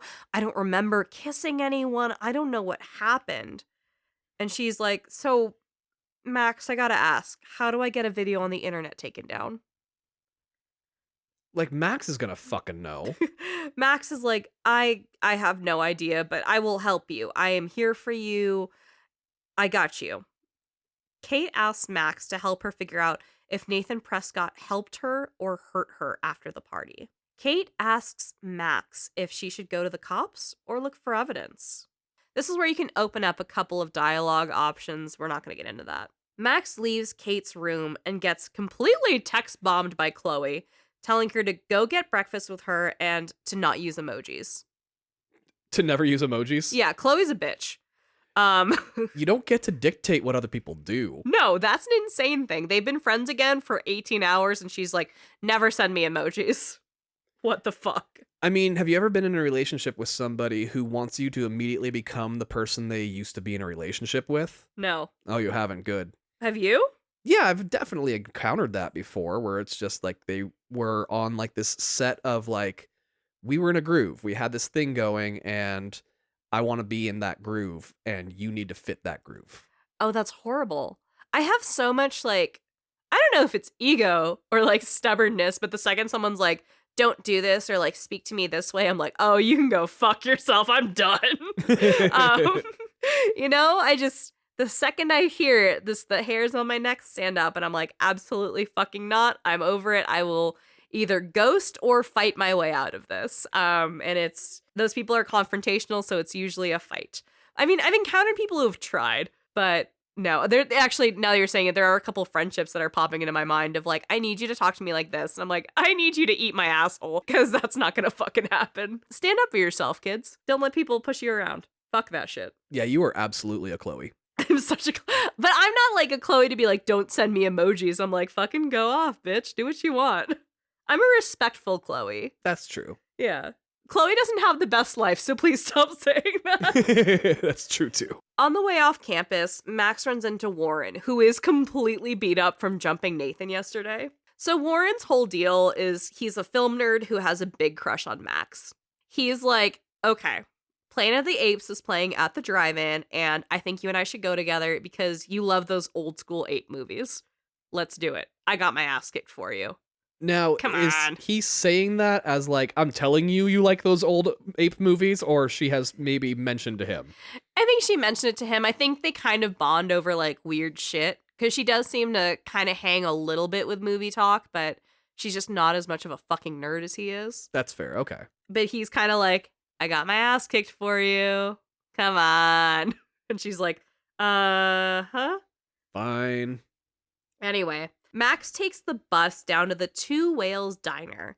It's this, like, gorgeous old school Americana diner that she remembers looking exactly the same from her childhood. Yeah, it's like an old train car, like a trolley car kind of a thing. It's been converted. Yeah, it's exactly what you think of when you're like an old school diner moment. It's just like one long hallway bucket kind of thing. There's a bar that people drink coffee at and booths on the side. It's beautiful. Waitress is going to call you honey a whole bunch of times. Oh, you know she will. It's up on the water. There's people at the bar drinking coffee. They're all regulars. Everyone's a regular. Every head turns whenever the door opens just to see who walked in. Yeah. Max grabs a booth in the back, and the waitress, who of course calls her honey, is Joyce Price, Chloe's mom. Is Chloe related to everybody in fucking town? Just the two. Just her mom and step douche. But yeah, her mom is obviously the waitress at the Two Whales Diner. Her dad is step douche. That's it. She has no brothers or sisters, so nothing to worry about there. All right, no surprise cousins coming up. No. Anyway, Joyce comes up and she's like, Max! And she's so happy to see Max after all this time, because obviously, you know, you get to know your best friend's parents when you're a kid because you spend all your time at each other's houses and shit. It's very sweet. Right, the last good influence my daughter had before you met. Yeah. They chat for a bit and Joyce brings Max breakfast. It's a really sweet moment. Chloe comes in and gets her mom to bring her a free breakfast, and then she puts something loud and angry on the jukebox. It's just, she comes in like such a fucking hurricane of like, I'm here, I want bacon. My mom runs this place. Yeah, and her mom's like, shut up, Chloe. And then she's like, all right, Max, you gotta tell me about your powers. So Max does this bit where she has Chloe pull everything out of her pockets, and then she rewinds time to tell Chloe everything that was in her pockets, which is like a fun bar trick, basically. Right. She also rewinds time and predicts a few events which will all happen in the diner. She's like, that guy fucking like breaks his mug, that guy stands up, all this shit. And this fully convinces Chloe that Max has superpowers, and she's just like on board and has accepted this. Yeah, from here on out, she's like, cool, Max has superpowers. I'm in. Yeah, entirely. So while Max is doing this, her nose starts bleeding. Chloe looks up and is like, have you been doing too much blow? Too much blow. No, it's just that anytime somebody has a superpower, suddenly their nose has to bleed in fucking every form of medium. Every single goddamn time. Why is that always the thing? They're just like, any brain power would like cause too much blood to come up to your brain, and then the overflow must escape your nose. It must be like, because like if a person has a brain aneurysm or something, their nose will bleed. So Oh, they're is just that a like, thing? I don't know. I haven't done enough research on brain aneurysms, but I would just Oh. like, why did that become the trope? What would be worse, though? Ears bleeding, Ears bleeding would be like subtle but gross. Yeah, crying you're right. blood like coming out of your Oh, eyes. Like I like- think that would be fucked up. Like Go-Go and Kill Bill. Yeah, I think, yeah, anytime blood's coming from somewhere, like your nose, you know, bleeds from time to time. Yeah, But your ears aren't supposed to bleed, your eyes aren't supposed to bleed. That's way more scary. that's true. That's very true. What if you just started crying uncontrollably? Blood or just regular No, tears? just regular tears. Like when you're cutting onions and it just kind of flows out of you. I mean, I think that'd be funny. then you're just fucking Kate. Yeah, then you're just sad cardigan girl. Yeah. All right, never mind. Anyway, speaking of sad cardigan girl, Kate Marsh calls Max, and Chloe gets very upset. She's like, oh, what, you're gonna hang out with your other friend? You're hanging out with me. Why is she like fucking monopolizing your time? And Max is like, what the fuck is wrong with you? Oh my god, this jealous bitch. Yeah, Max is like, and Max can either take the call and be like, shut the fuck up, Chloe, or she can be like, sorry, Chloe, and like put her phone away. But like, I'm kind of hyperbolizing because Max is very gentle. She's never going to say, fuck you, Chloe. Right, that's you projecting onto Max. That's my Chloe energy entirely. I'm so sorry. But yeah, Chloe's obnoxious. She's just like, you're spending time with me. Why are you taking time out of our time? I haven't seen you in so long. She like guilt trips her. It's very narcissistic behavior, frankly, to be like, me, my time. And like isolating her. Like she's not a good friend. Anyway, after that moment, Chloe takes Max to a junkyard to like test her powers. It's literally like exactly what you think of a junkyard. It's in the middle of fucking nowhere. There's like old cars and shit. There's rusty boats and like trash and signage that's like fallen apart. All sorts of crazy shit. And it's like Chloe's favorite place to go. It is literally her favorite place on earth. And Chloe does the responsible thing and she whips out her gun and then simultaneously starts drinking a beer. This is just reckless behavior on every level, and she's what, 17, 18? Yes. Oh, God. Please do not drink and shoot guns, ever. That is a bad idea. Regardless of your age. Yeah. Just in general, life tips, don't do that. Don't bio-shot and shoot. Don't buy a shot and shoot. Go fuck yourselfie. Chloe makes Max scrounge up beer bottles in Tetanus Island while she continues to just get drunk by herself. So, like, not only is she not sharing, which is like the cardinal rule of being a teenager. If you're holding, share. You know, don't be a dick. She already bogarted the joint, so I'm not surprised by this. Yeah, and then she just sits there drinking while she makes Max scrounge around a literal trash heap for glass. Dig around in the trash for me. Yeah. So while Max is scrounging for scraps, she finds a doe and she can take a picture of it before it hops off into the wilderness, which is kind of fun. There are some like cool nature shots you can take optionally through the game to kind of build up your photography skills. It's not plot relevant, but it is kind of cool, and I'd be remiss if I didn't bring it up. I mean, you can also sit on benches and just stare off into nothingness for however long you want. I wouldn't be remiss if I didn't bring that up, but thanks. That's fine. Anyway, Chloe takes all of your hard-earned beer bottles and just starts shooting haphazardly at them. And she makes Max rewind if Chloe missed the shot so Chloe can work on her aim. So, like, Chloe will pew-pew at the beer bottle, and if she goes a little too far to the left, Max will rewind and be like, all right, you went too far to the left last time. Aim a little more right. I was going to say, how does she learn from her mistakes if she's not the one traveling through time? But I guess, yeah, Max is telling her what's wrong. But, like, not really. Yeah, she can't get into her head and be like, I don't know, aim further right than you were going to. It really just turns into Max having her ears blown out by listening to guns go off over and over and over again. Oh, God, right? And also, like, Chloe has witnessed already, this bitch bleeds when she uses her power. She's like, keep doing it. Yeah. Chloe's not a good friend. Anyway, they're causing havoc, shooting shit, and then this creepy, greasy guy shows up.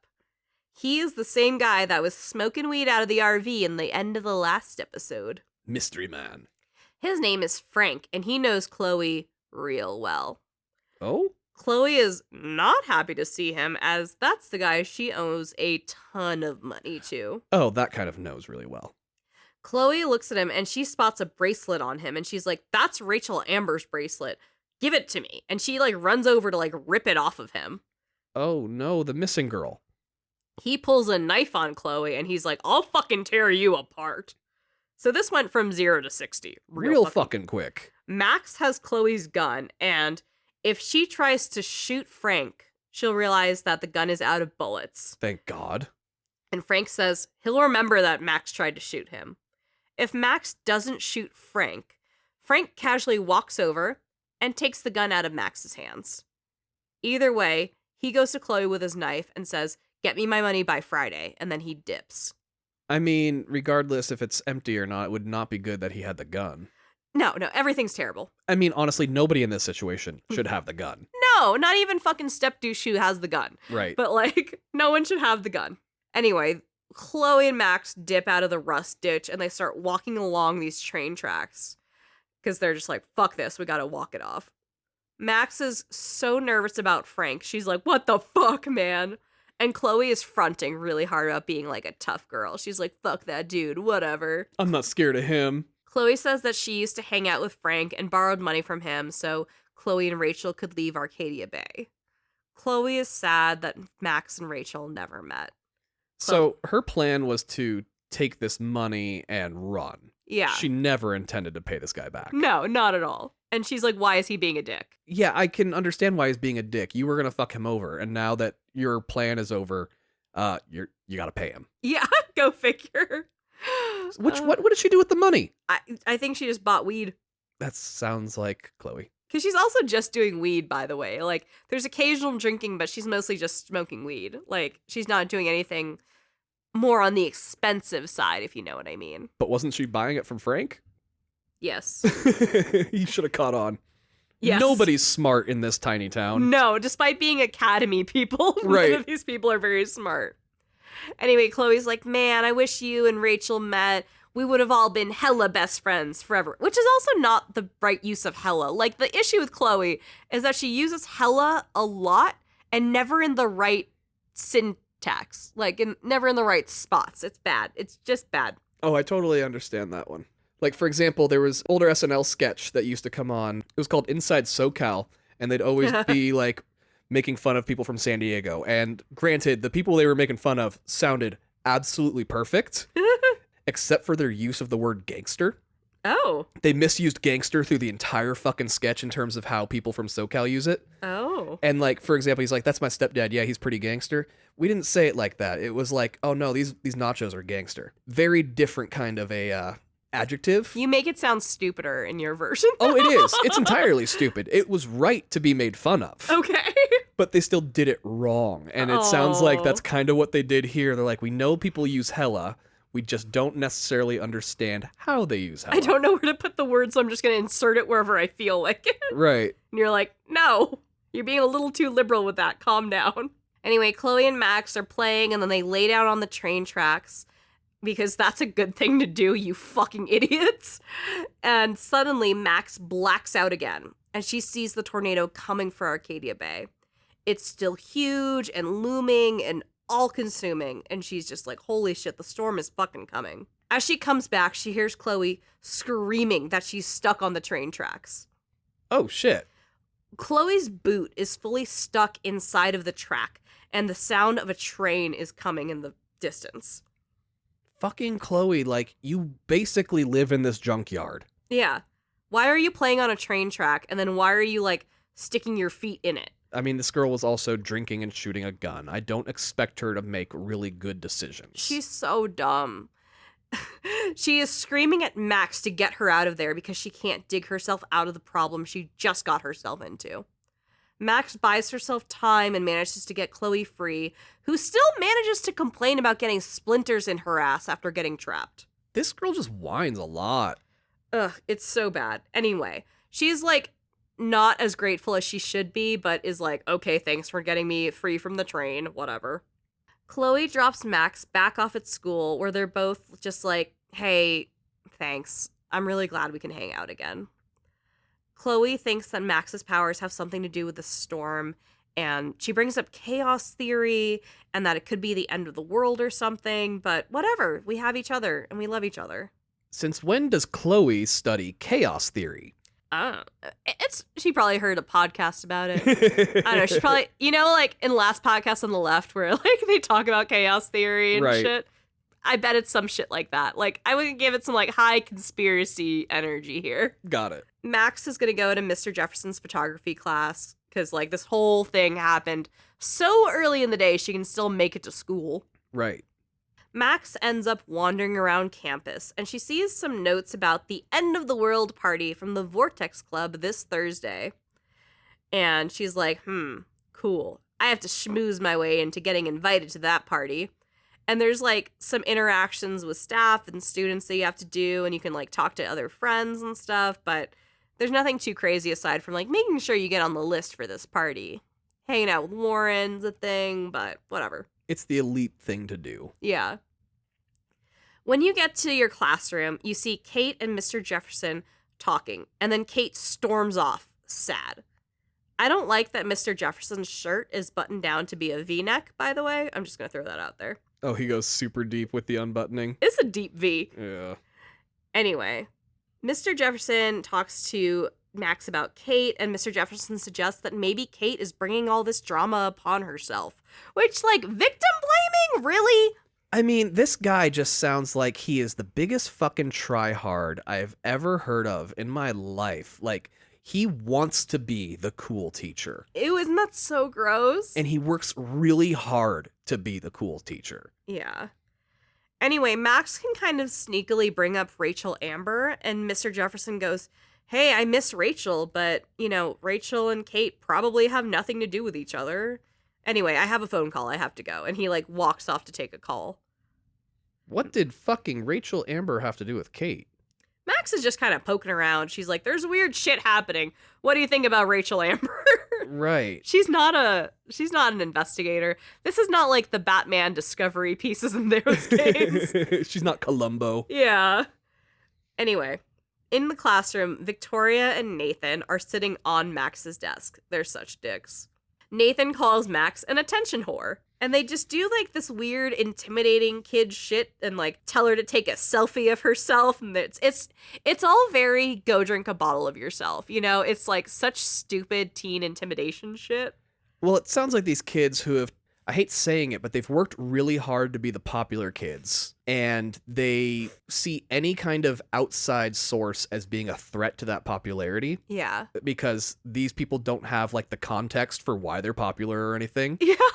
They're just rich. Yeah, you just see them and you're like, oh, you were rich, that's why you're popular. Like, no, I have cultivated a personality and blah, blah, blah, blah, blah kind of bullshit. And so all these rich kids just keep hating on this new girl because she came in. She's probably not from, like, the same wealth status as them. It sounds like she got in on talent, so she's probably there on kind of a scholarship, I would imagine. Yeah. And these guys just fucking hate somebody who gets in on their talent rather than somebody who gets in on their parents' money. Totally. They're like, your daddy ain't shit, fuck you. But also like, oh no, I'm intimidated. But they feel like they belong there more than the person who got there on pure talent. Yeah, definitely. Oh, it's fucking gross. It's so obnoxious. Max looks outside the classroom and she sees sad-ass Kate walking alone in the rain, which is like the saddest image of all time. And then she also sees security guard Mr. Madsen taking photos of Kate.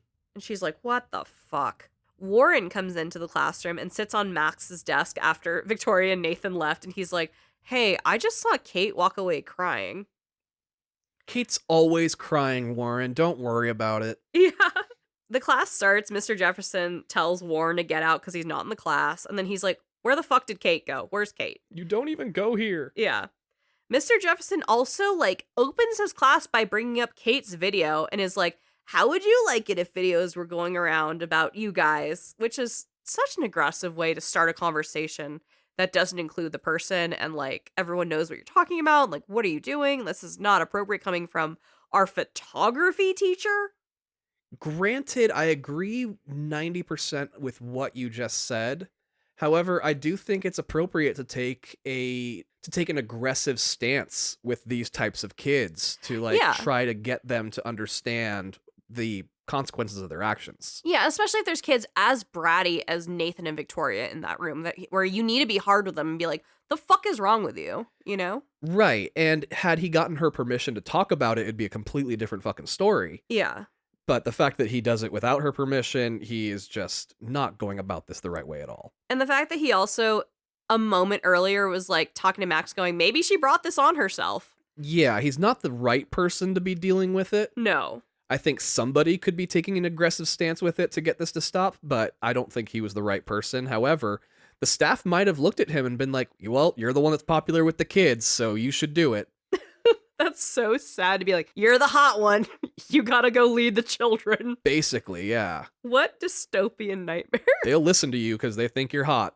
Anyway, a student that we don't know busts into the classroom screaming, there's some crazy shit going on outside the girls' dorm. And everyone just runs out, which I've never seen happen in a school, which is crazy. I'll tell you this, I came to school and announced 9/11 and that didn't happen. What the fuck? Why was that your job? I was running late to school on the day of 9/11 and I stopped at McDonald's and I took extra time and then I heard it on the radio. That's how it happened. Why'd you go to school? Why wouldn't you just turn around and be like, you know what? It's a good day to not go to school. didn't understand what was happening yet. That's fair. Yeah, it wasn't until we really turned on the news and watched what was going on that we finally understood what was going on. That's crazy. Anyway, Mr. Jefferson is like, wait, don't go. But they are all just pouring out of the classroom because fuck you, Mr. Jefferson. I heard some crazy shit's going on. I'm going after it. Hell yeah. Outside in the rain, there's a crowd of students outside of the girls' dorms. Max comes out and looks up to see Kate standing on top of the building. She jumps. Oh, shit. Max watches as Kate's body dives to the ground with the entire school watching her. And she's like, oh, fuck. No. Max pushes herself to rewind time and somehow manages to actually freeze the scene and walks through her frozen fellow students. Max goes up to the roof where Kate is and comes up on Kate, still standing at the edge of the roof of the dorms. Okay, so she didn't stop it like mid-fall. No. She rewound and then stopped. Yeah. Okay. Max's nose is pouring blood, and she tries to rewind again, but she can't. She figures her powers aren't working now. Maybe she exhausted them, pulling everything back. Well, yeah, I mean, she hadn't walked around in frozen time yet at this point, had she? No. Okay, so this is like the first time doing that. Yeah, when you get new powers, you need new nosebleeds. Exactly. Kate turns around, sees Max, and says, go away. Leave me alone. Max begs her not to do anything crazy. And here is some dramatic ass shit because now Max literally has to talk a hurt girl off of the edge of a building. Oh my gosh, and this has real consequences.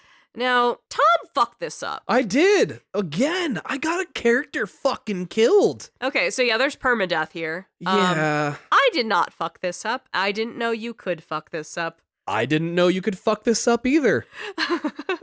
So, to our point, Kate can be talked down, or she can be like, fuck you, and jump off the roof, as she had obviously originally intended. Yeah, I never thought I would not be able to talk somebody down, but apparently I can't. I used to work at a crisis intervention hotline and have hours and hours and hours of training in this area, so I perhaps had an advantage. You had a bit of an advantage over me, yes. Yeah, I did do that for a long time. Not to say that crisis counseling is an advantage of any kind, but... No, it is probably one of the hardest things I've ever done in my life, but I am a good communicator. I can talk about feelings pretty well. And there are probably plenty of people that are very grateful you were there, so... No matter what happens and how this conversation goes, you cannot rewind and change your dialogue, change your attitude, whatever. The fact is, you have a conversation with Kate. It goes well enough where you can tell her people love her and it's okay, or she jumps. And when you make these big decisions, what happens on the screen? The screen actually really breaks into like a full screen moment. And when you have the really large kind of big forks in the road, it really breaks down to like, do this or do that. And you have to take a really serious beat of like, how do I kind of steer the next bit of the chapter and stuff, which is, it kind of signifies where the big important pieces are. This one does play out like a regular dialogue tree. But man, this one's fucking rough.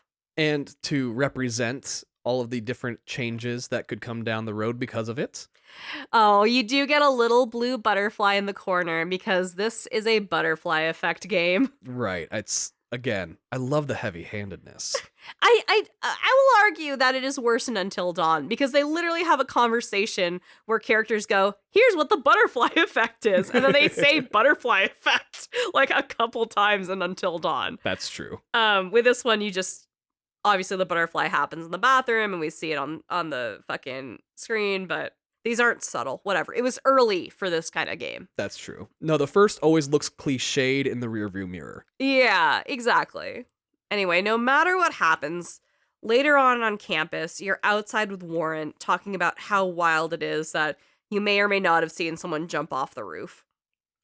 Max confides in Warren that there's something crazy happening, and she's looking into what happened to Kate and what happened to Rachel Amber. They get distracted by looking up and seeing a partial eclipse. Warren says there is no eclipse scheduled today, and then the moon just starts to cover the sun. As this happens, a chill starts to sweep campus, and Warren scoots closer to Max to hold her and keep her warm during this unscheduled eclipse. Did she ask him to keep her warm? No, but it's happening, and she's like, okay, I guess this is happening now. It is kind of cold. Yeah. And also, the sun is being eaten by the stars, surprisingly. Yeah, she's already reversing time. That shouldn't really surprise her. Yeah, but it's surprising everyone else because no one else knows someone can just fuck with time now. That's fair. A sweet indie song comes on, and we start to see glimpses of the town again. We see Joyce and Mr. Madsen hugging, which is like, oh, right, they're married. Right, somehow. We see Principal Wells talking to Mr. Jefferson.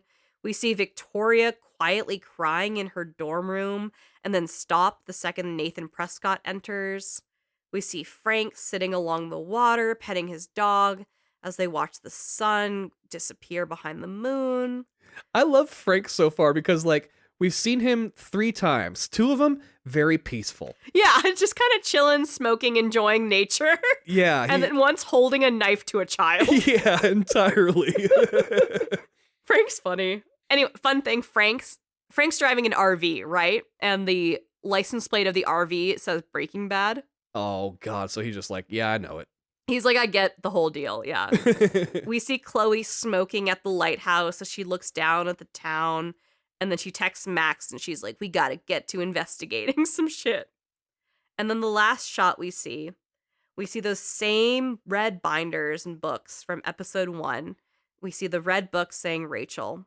And then it pans over to a workstation where another book is being put together with the same red frame, and it says Kate along the side. A picture of Kate lays next to the book. Oh, God damn. Now, this is whether or not she dies. Correct. Okay. Either way. Episode 3, Chaos Theory. I love these endings of the episodes, though. Those little montages are really nice. Yeah, you just get a glimpse of like, oh, right, there's people that aren't Max that are like, I'm sorry, it's snowing in 80-degree weather and then we had a surprise eclipse? What the fuck is happening? Do I need to recycle? Is this recycling?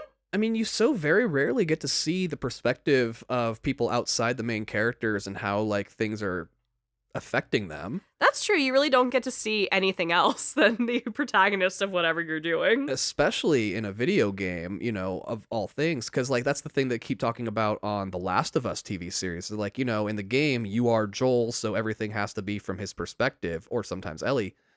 Mm-hmm. But they can go outside of Joel and Ellie for the TV series and show what other people are doing, how the world's affecting them, and it's making it, like, a lot fuller. And this game was doing that as a game. Yeah, definitely. That does make it special, huh? I love that. Max is half asleep in her dorm room and gets a text from Chloe saying to meet her in front of campus. It's pretty late right now, and Kate's bunny is in Max's room. You're either taking care of him while she recovers in a hospital, or he's yours now that she's dead. One way or the other. Yeah. You hardly knew this girl. I mean, like, she was your sad friend. Right. Whatever. You were the only one nice to her. Yeah. Max creeps her way through the dark hallways of the dorm, and you can say hi to some of her floor mates if you want to. You don't have to. Whatever. Max sneaks through campus to find Chloe, and she also runs into Principal Wells, who is fucking shithoused, just like on campus, drunk as shit. The principal is? Yeah. Okay. He may or may not have seen one of his students die today, so, like, whatever. That's fair. That did happen under his watch. Like, hours ago. And, like, she was very publicly bullied. Yeah. To the point that there's a website. Yeah. And he definitely knew it was happening. Oh, fully. And then that happened. Yeah, I'd probably be, if I was not sober, hitting the bottle pretty hard. Yeah. Anyway, you find Chloe on campus and you're both like, so there's been snow, there was an eclipse, shit is crazy, this is a hellmouth. Max is like, so Rachel is a part of this, right? Like, there's no way Rachel isn't involved in whatever weird shit is happening. Like, there's gotta be a connector, that we have to find the truth. And Chloe's like, yeah, Chloe has this kind of fear that Rachel is dead or that something really bad happened to Rachel where she can't get Rachel back. But she's like, I'm trying not to think about it. I'm hopeful, and I hope that we'll find the truth.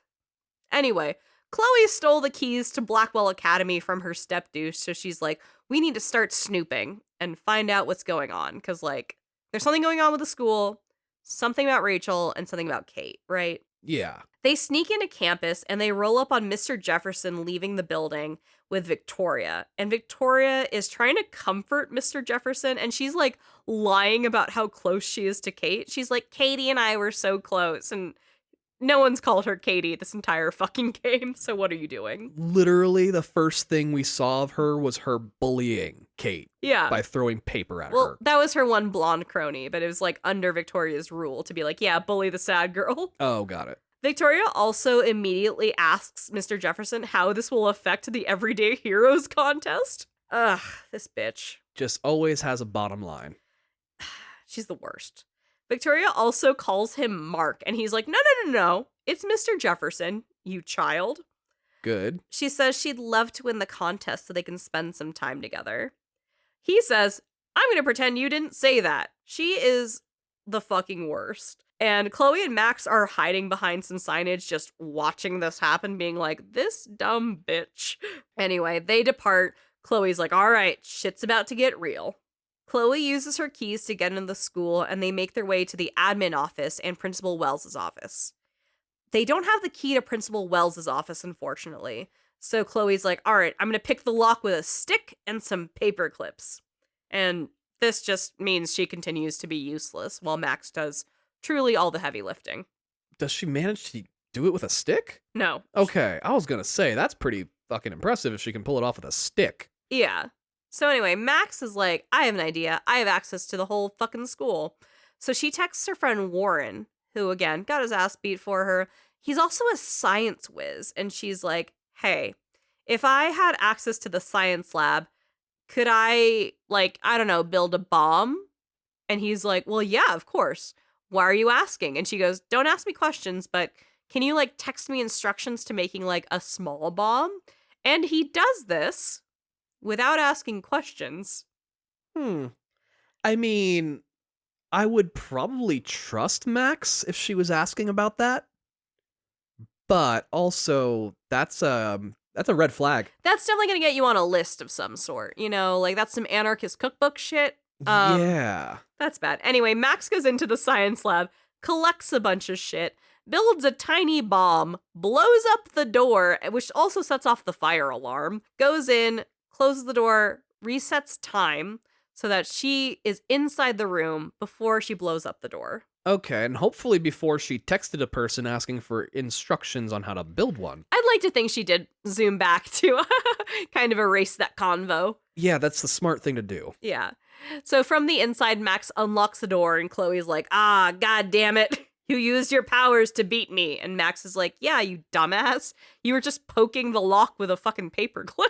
And to be real, like, of all the things she'd done to, like, prove her magic powers, this is probably the most proof that they've seen yet. Oh, she basically teleported in there to Chloe's knowledge.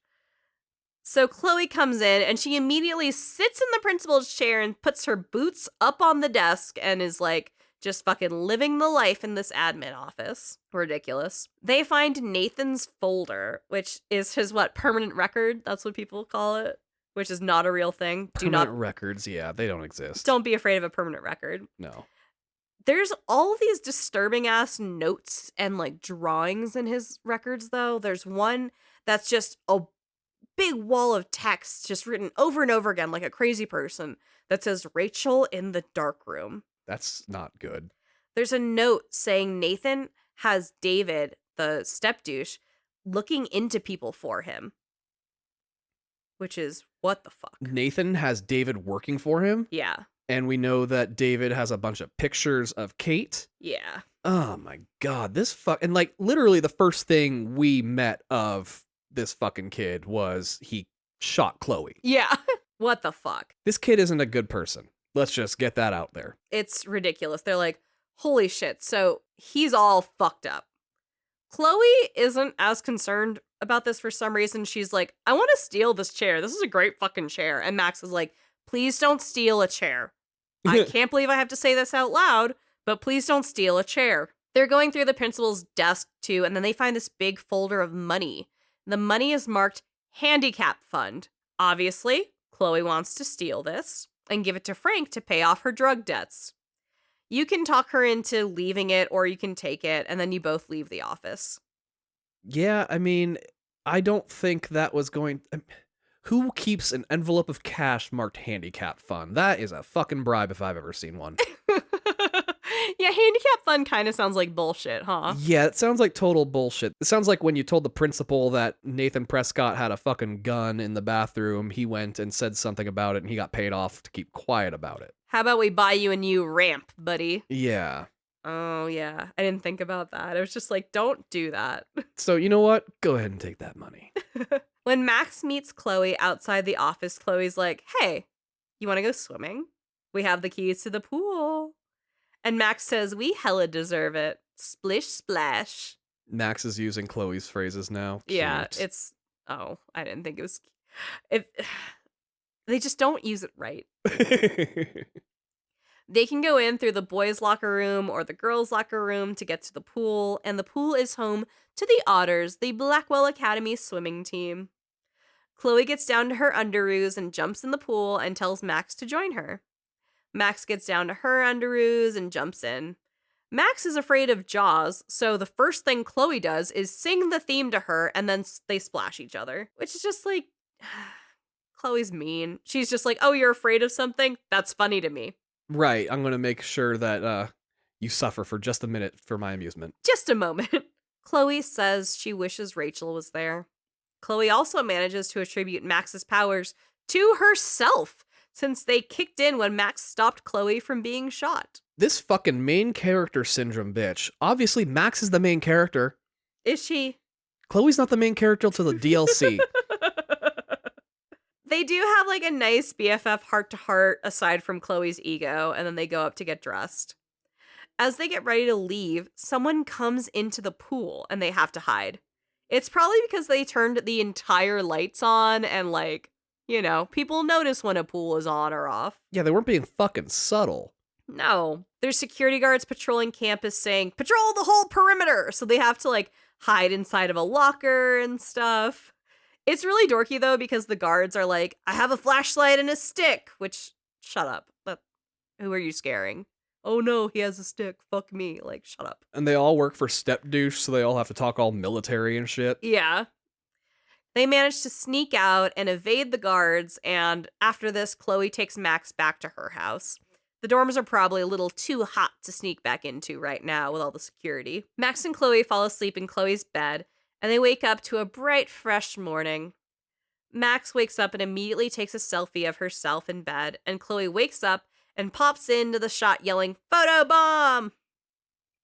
Max wanders around Chloe's room some more, digging through her personal shit, and she sees her pile of clothes that just, like, actually stink of chlorine. Chloe lets her borrow some clothes that Rachel had left at Chloe's before she disappeared. Chloe is like, hey, Max, you can let out your inner punk rock girl. And then Chloe just dares Max to kiss her. Oh, that'll be so funny. Like, oh my god, wouldn't it be just so, like, crazy and random if we just totally kissed? I, like, double dare you to kiss me, Yeah. you punker. And you can or not, whatever. However you want to play it. Max puts on Rachel's torn black jeans and red flannel, and then she looks at Chloe and she does the dumbest shit. She goes, "Shaka, brah." That is the least punk rock thing you could have possibly said. I don't know what the fuck happened there, but Chloe cringes, like physically cringes. Okay, good. And she's like, Max, just go downstairs. I'm going to wake and bake real quick. Yeah. Again, not offering any. No, she's just like, you're such a dork, I have to do drugs right now. Can you leave? Max goes downstairs for breakfast with Joyce, and she's like, oh my god, it smells amazing in here. There's a bird trapped in the house, and Joyce is like, hey Max, can you get this fucking bird out of my house? I'm cooking. Max is like, I got you. And she gets the bird out through these like sliding doors into the backyard. And when she looks outside, there's like a bunch of dead birds just outside in the backyard. Just a shit gang of dead birds? Yeah. Like just dead on the ground. And Max is like, well, that's ominous as fuck. Okay. Have these always been here? Yeah. Like, is this me? Is this the storm? Like, we're getting eclipses and snow? Like, what's happening? It's starting to feel like the biblical plagues at this point. Yeah, there's some apocalyptic shit happening for sure. Joyce is like, man, Max, you're in Rachel's clothes. I miss Rachel. I thought you were her for a second. Rachel was the sweetest girl. And you can talk about Rachel, and Joyce is like, I don't know what happened, but, you know, I hope she made it to LA. She really wanted to go to LA.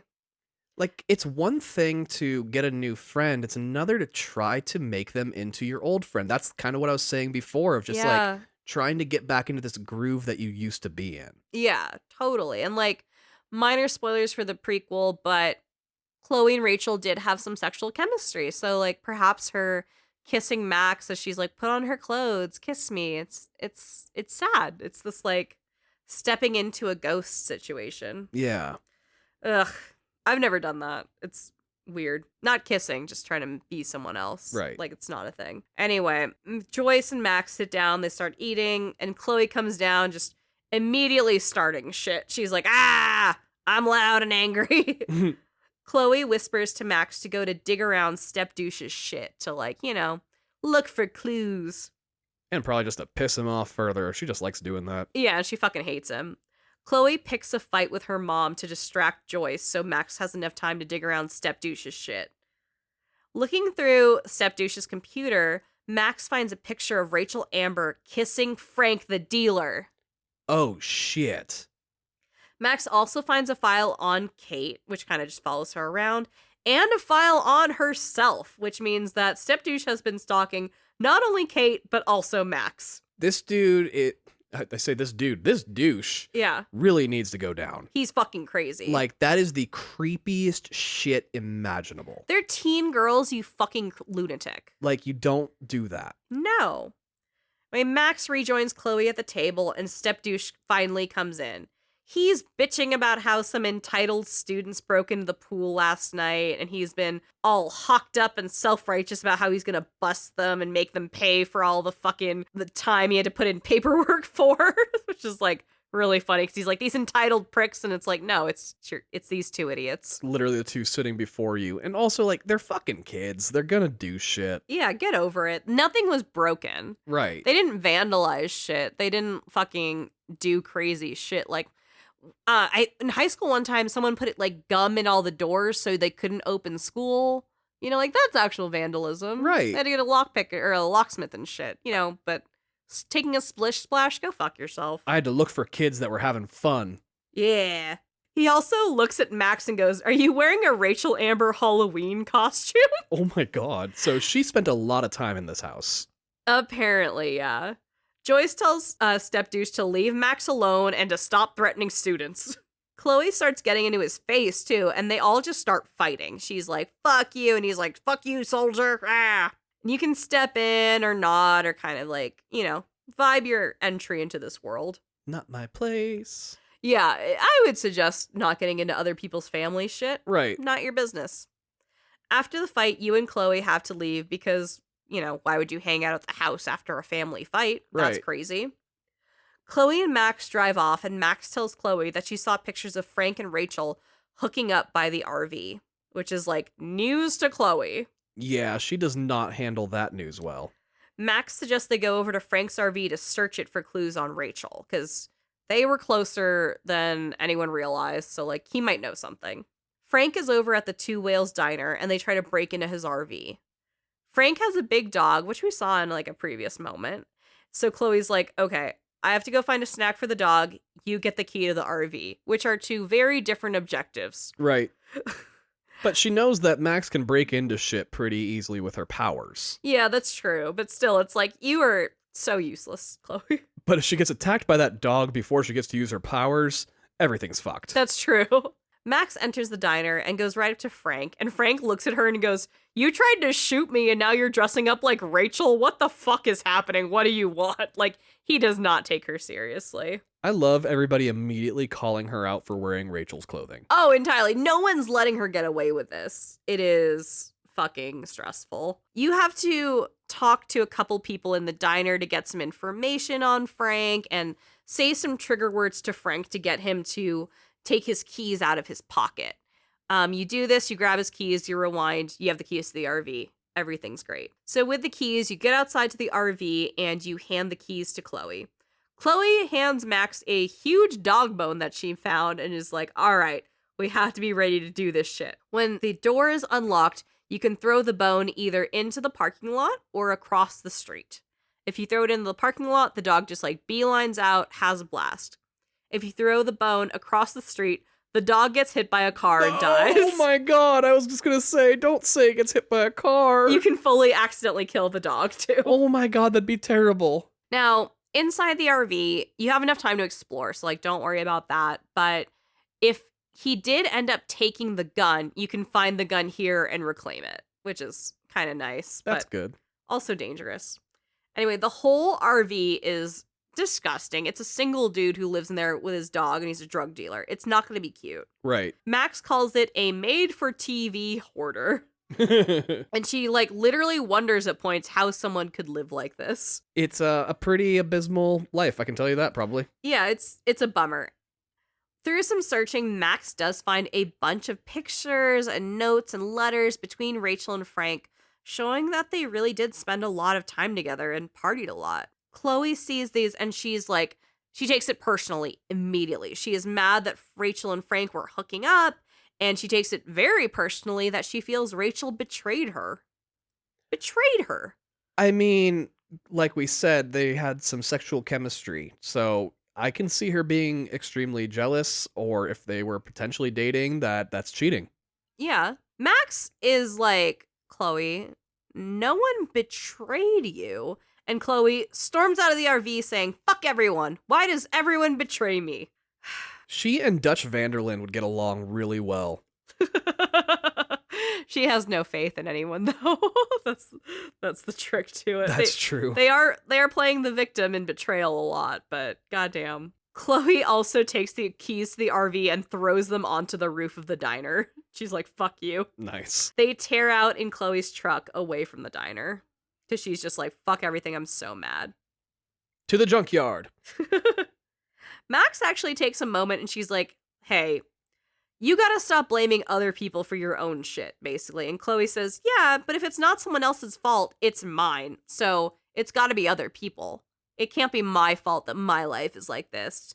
And like, no, Chloe, that's exactly what it is. That's some like self-aware wolves kind of shit, you know what Yeah. I mean? Where you're just like, you're so close to the fucking point. And you're just fully missing it. Yeah. Chloe says she blames her dad for dying, which ruined her life, which is also an insane thing to say. Max is trying to be reasonable. She's trying to talk her friend down, but it's not helping. Chloe is so self-centered and has no capacity for reasonable thinking and just is like, everyone is doing shit to me purposefully to hurt me, and nothing I have done has ever done any wrong to anyone. That is just like the narcissist's playbook. Entirely.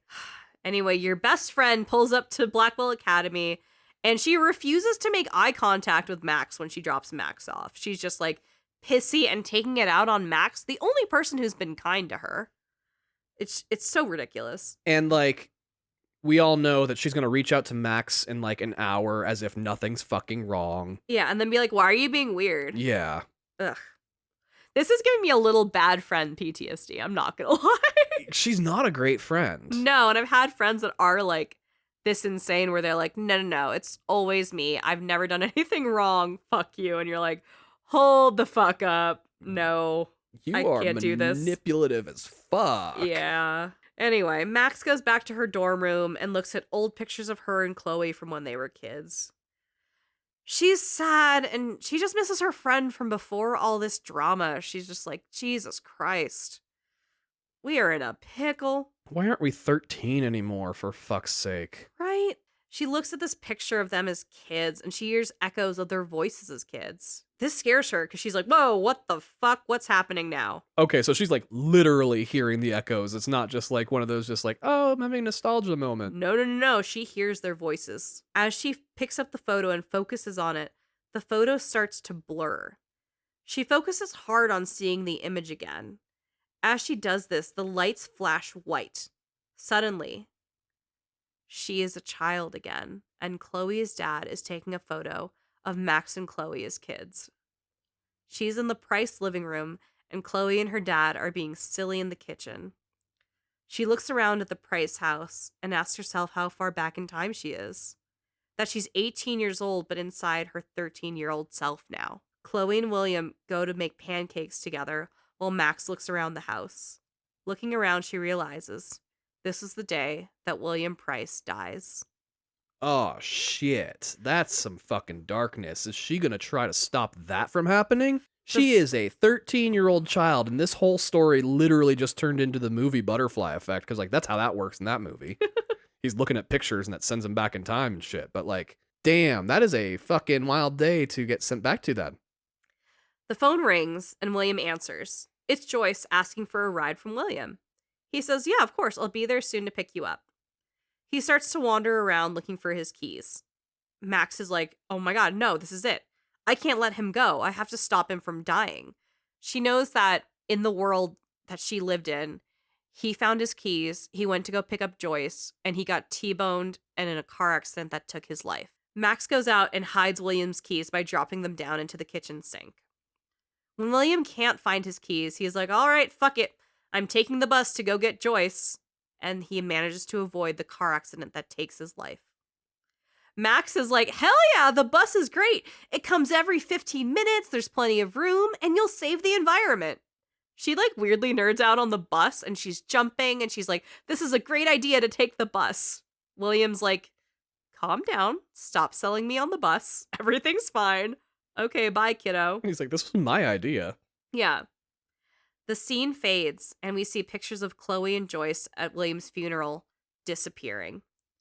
Pictures of Joyce and Step Douche disappear. The future is completely altered. The montage ends on a photo of Chloe getting a red truck for her birthday, revealing a key and looking so happy. Max comes back to reality, kind of shaken, and she is on campus, sitting next to Victoria. Victoria's like, hello, Maxine. She looks at Victoria and realizes that in this timeline, they are best friends, and everyone seems to love Max right now. And she's going by Maxine. Yeah, right? What a douche. Max is actually, like, dressed a little bit better in this scene. She's wearing, like, these fitted white pants, like, a cute cardigan, a really tailored shirt, where in the other scenes, she's in, like, jeans and a hoodie. Like, she looks a little grubby, but right now she's giving preppy, she's giving tailored, she's giving expensive. One of us. Oh, yeah, full yuppie. Yep. She looks up and she sees Warren and some other girl holding hands, and she's like, no, he's in love with me, what the fuck? And then she goes, wait, where's Chloe? What happened? What changed? The school bus pulls up on campus, and as Max runs up to the bus, she sees David is driving it. That's the step douche? Oh, yeah. Max is like, that's weird. She gets on the bus going into town because she's like, what the fuck? I have to find Chloe. I have to figure out what world I just created. Right. Max looks out the window and she sees 3 beached whales on the sand, just like out there. Just fucking whole ass whales. Not something you're supposed to see. No, this is dangerous. It's bad to see 1, but 3? Yeah, that's a lot. That's a pattern. She gets off the bus and runs a few blocks over to Chloe's house because this reality is fucking crazy. Chloe's house is pristine and gorgeous looking. Nothing's run down. Everything's well taken care of. She looks up at Chloe's bedroom and she slowly walks up to the door. She knocks and William answers saying, Max, so good to see you. She's like completely dumbstruck that she's seeing Chloe's dad right now alive in a world he's never been alive in before. Right. William says Chloe's been dying to see Max, and as Max looks down the hall, she puts her hands to her face in complete shock and horror. Chloe, brown hair, is in a full wheelchair, paralyzed from the neck down, and rolls up to greet Max at the front door. That is fucked. Like, that is one of those, like, be careful what you wish for kind of moments. Episode 4, Dark Room. God damn, no montage on this one, huh? No, they said, fuck you fucked with time. Oh, shit, and time is gonna fuck you back. Oh, yeah. Well, gonna fuck Chloe back. Oh my god, poor fucking Chloe. You saved her life and her father's life, but to what extent? But did you? Oh, fuck. Episode 4 starts with a wheelchair-bound Chloe rolling down a beach path with Max at her side.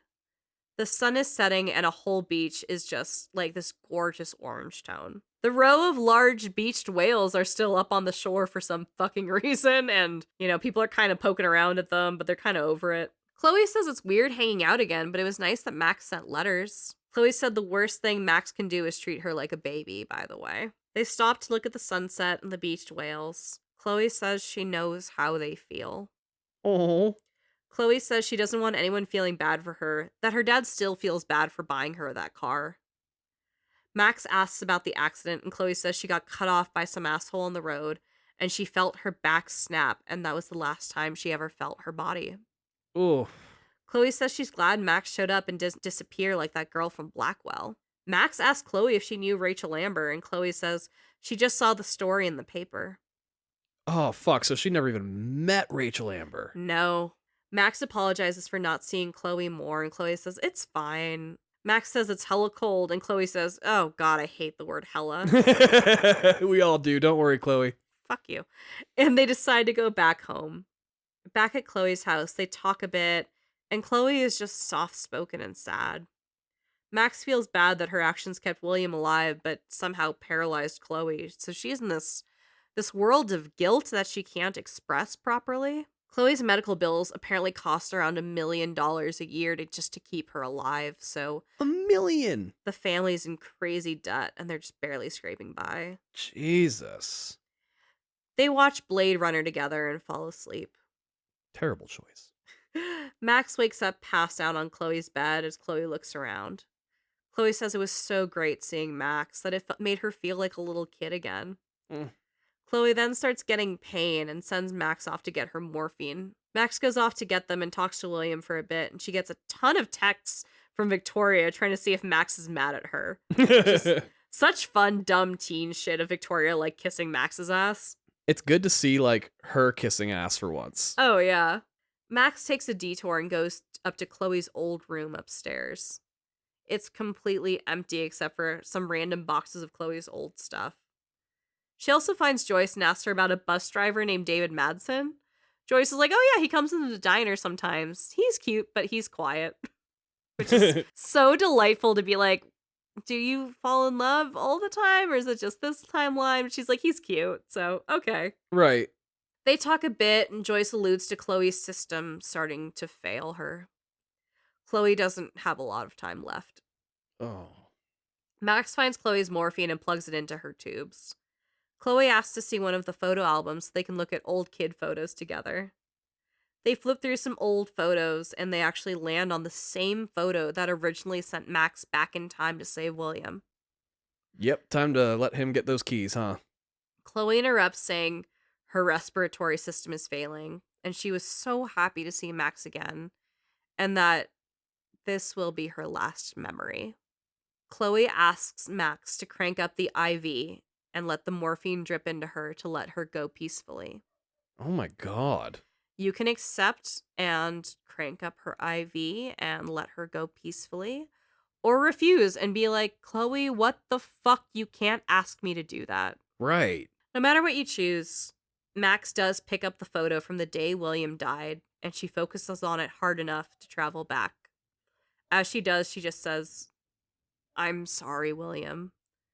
They're back in the kitchen 5 years ago, and the phone rings. William answers and agrees to go pick up Joyce.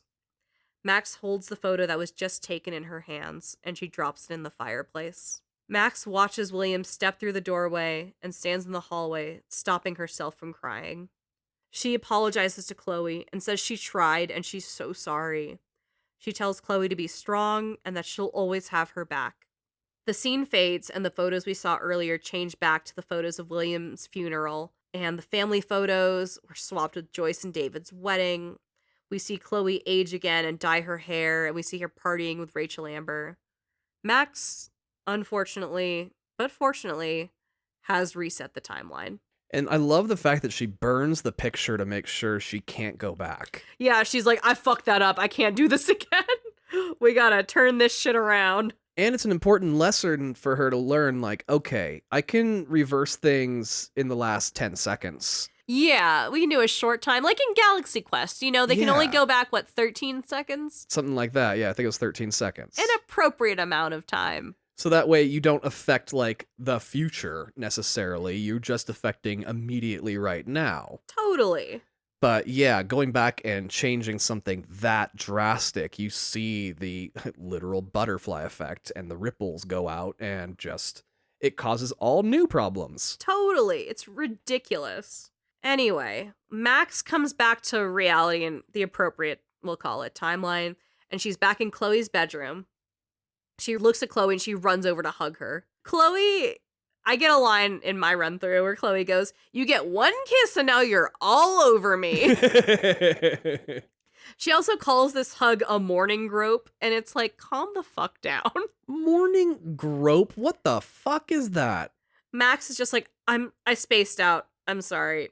And she looks around and Chloe has gone full Pepe Silva and has posted clues on her wall about what's going on in Arcadia Bay. Looking at the board, we've got photos of Frank and Rachel, the story about Kate, all kinds of crazy shit. Max says they need to decipher Frank's logbook, which they got out of the RV, and the logbook has like nicknames for people and what they bought and when, you know, just his ledger of drug dealing. Right, his receipt book? Yeah. They were like, we need to get Nathan's phone to find out where he was with Kate and Rachel during the Vortex parties, and they need to figure out what the fuck the dark room is. Right. To get started, Max goes downstairs to snoop through David's shit. There is a timeline where David gets kicked out of the house by Joyce, and Max will see him leaving, and he's like, "Thanks for breaking up my family." Like, so fucking dramatic. And also, very Chloe to blame someone else for the problems they brought onto themselves. Yeah, I mean, he's in the right home to be this kind of a person. Yeah. Anyway, Max goes trooping through all his weird spy shit in the garage, and he does find a note from the Prescott family saying thank you to David for helping Nathan with something, which is so creepy. I mean, we know Nathan's not a good person. No, he's a terrible child. There's also another gun missing, and it's probably David taking a gun on the road with himself, which is also not fun. And also, let's just not assume anything about missing guns. Yeah, that's fair. That's bad. She finds a locker with this giant padlock on it, and there's some photos and crazy-ass coordinates that actually follow the students of Blackwell, including Max. So, like, this dude's been tracking everyone, which is terrifying. There's pictures of, like, the cars they're associated with, all this shit. Max brings these together and goes back upstairs to meet Chloe, and they put them up on their crazy-ass fucking spy board. Their whiteboard. Yeah. They decide the next step is to go break into Nathan's room and see what he's hiding. If Kate is alive, you can stop to check in on her really quick after her incident at the hospital. Chloe says hospitals freak her out, and she also takes a beat to be like, "Hey, I was a dick about being possessive about you, and I was weird when Kate called you. I didn't know what was going on with her. I was just being possessive." Which is like good awareness, but it's a little too late, and you're too old to be doing this shit. Fuck you. I mean, something that Max did with resetting this timeline must have kicked a little bit of a memory into her head and been like, you know what, Max is nicer to me than I treat her. Yeah, that's true. She's like, before Max did disappear, she told me to be strong and know that Max has my back. Okay. Now, Tom never got this scene. No, definitely didn't. But Max goes in to say hi to Kate, and Kate jumps up and she's like, "Hi, I'm so sorry." Max is like, "Babe, you didn't do anything wrong. You have nothing to apologize for. Are you okay? Like, I'm glad to see you." Kate is super grateful for talking her off the roof, and she's like, "I just thank you for trying so hard to save me. I really appreciate it." Kate says, "Thank you for letting me know I'm not alone." You know, Max just has this way of connecting with people one-on-one. She's very sweet. Kate's been drawing and working on a new children's book about bullying. She says everyone from Blackwell were sending notes and flowers and shit. Even Victoria sent her something, which is sweet. Victoria's like the person that started this, so like good. I was gonna say, this is almost Victoria's fault, but sure. That's, you know, it's one of those things where you have to also do it just so that way if everybody looks and like, well, who didn't send one? Oh, that's probably who's the dick. It's alibi flowers? Oh no. Yeah. After this scene, back at campus, Chloe and Max run into Mr. Jefferson, who's like, "Chloe, why is someone as cool as you not going to Blackwell?" Which is so creepy. How does he know Chloe? They introduce each other and they're like, "Oh, hey, what's up?" Chloe says she was too cool for Blackwell and that there's actually a file in the admin office all about it. She's like, tried it. Yeah. Mr. Jefferson yells at Max again for not entering the Everyday Heroes contest, and Max is like, "Hey, it's been a hard fucking week." Mr. Jefferson says he'll be at the party tonight to announce the winner of the contest and that he better see her there, which, like, core concept, a teacher should never be like, I hope I see you at the party tonight, student. Yeah, especially like this is the Vortex Club, which is essentially like a frat within this school. Yeah. That is like not gender specific, it sounds like. Yeah, entirely. And so it's like the teacher should not be involved in the frat house. Yes. I mean, in general, the teacher shouldn't be involved in the extracurricular activities other than like sports. Yeah, or like if there's a photography club, maybe. But like outside of academic advisement or adjacent areas, shut the fuck up. Yeah, I mean, this isn't a school dance that he's chaperoning. No, and like plot twist, this is a pool party. Oh, at the pool that they got chased out of? Yeah. Okay. So like, don't go to a pool party with teens, you fucking creep. And with your camera, which is definitely going to be there. Ah. Max says she'll be there, and Chloe's like, I'll be there too. I'm Max's date, and you better save me a dance. And Mr. Jefferson's like, okay. And as he leaves, Chloe's like, yo, he was hot. I like the idea of Chloe actually creeping him out more than he creeped her. Oh, right. Just like, who the fuck is this bitch? Only Chloe. Right. Chloe and Max split up to explore campus, and Max looks for Nathan. You can talk to students, and there's one bitch there who you can talk to who's like crazy petty that Warren has a crush on you and not her.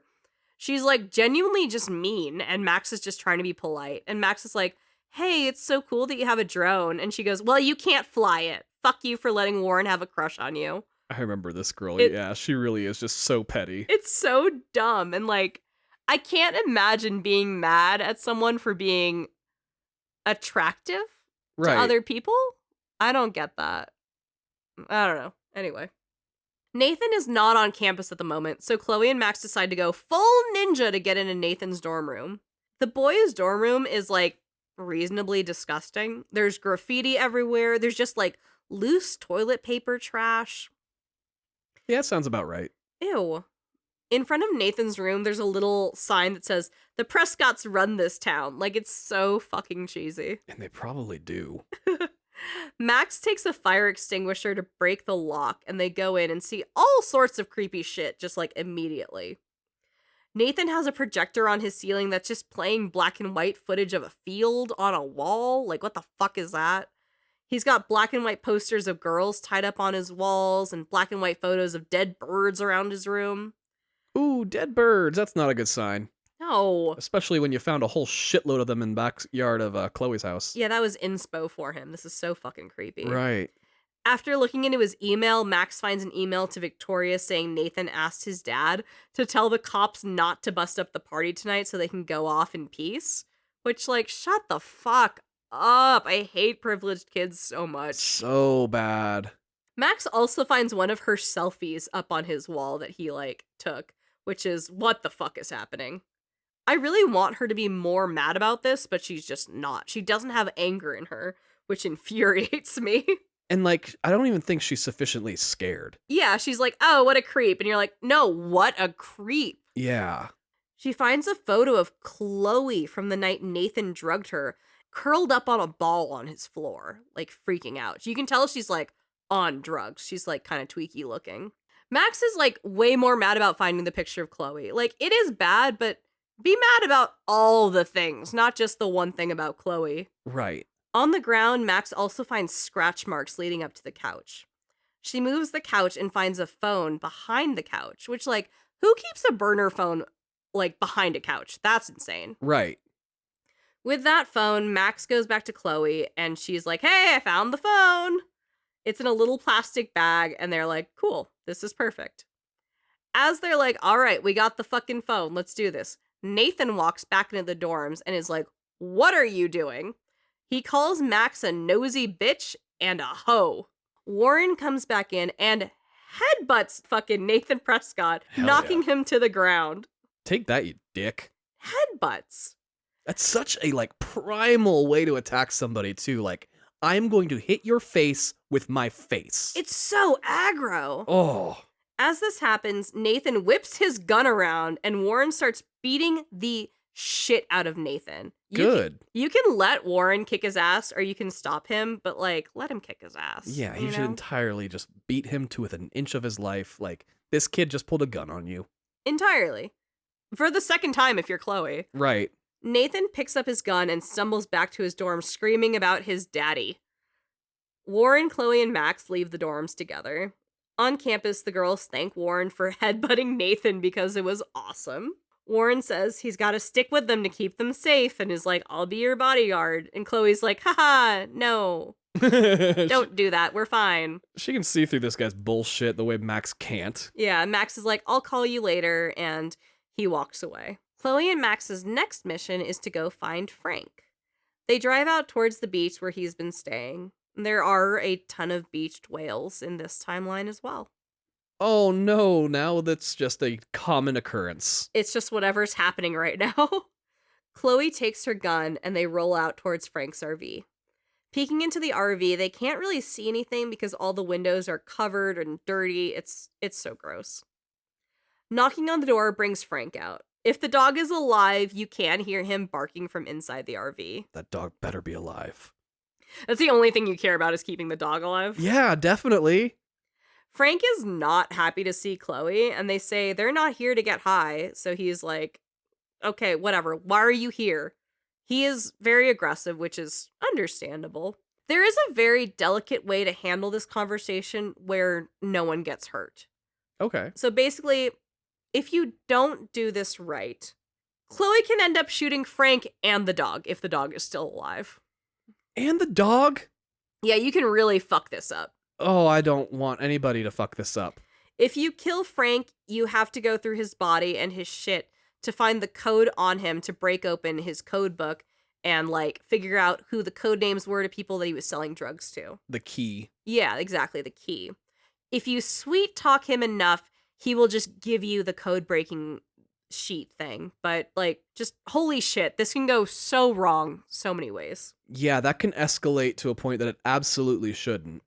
Yeah, like most things, you can schmooze your way into it with no violence. But it's pretty easy to end up in a violent line. If Chloe kills Frank, she does have a tiny mental breakdown and is like, oh no, I killed someone. And then you kind of move on with your life. You can rewind and undo it if you kill Frank, but, like, live your consequences, man. Just learn how to schmooze, okay? Right. There's also a way to do this where you stab Frank and get the codes so he lives but he gets stabbed, which is kind of nice for not killing people, but it's still a violent route. There's a lot of ways this can go. Very few are good for Frank. Back at Chloe's room, Chloe and Max are like, okay, cool. We got all the info we need. Let's fucking Sherlock this shit. Max goes back to the Pepe Silva board to connect all the photos with fucking yarn and shit and the info they gathered.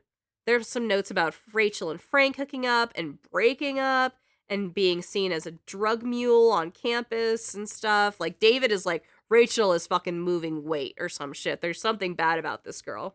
Based on Frank's drug notebook and David's coordinates of students, they can track where Nathan and Frank met up for drug deals, which is actually kind of interesting. Okay. Max also goes through Nathan's burner phone and sees him texting Frank and picking up drugs for the party, so she has, like, times and dates of when he's done pickups and shit, which is really helpful. Nathan goes through a lot of drugs very quickly and is a dick, and Frank really, really hates Nathan. But, like, occasionally will be like, I'll do the drop, but you're paying double. And Nathan's like, that's fine, be here right now, fuck you. Yeah, he's like, I've got the money, I don't care, it's not even mine, it's my parents'. Yeah, exactly. Man, these drug dealers really take too many notes. Too much of a paper trail, guys. You guys really need to reduce the amount of paper, not just for the environment, just for the sake of, like, yeah, when somebody finds this shit, you're fucked. Well, parts of it are through text. Yeah. So over the phone, so much safer. Yeah, exactly. There shouldn't be a paper trail. I get you. It's ridiculous.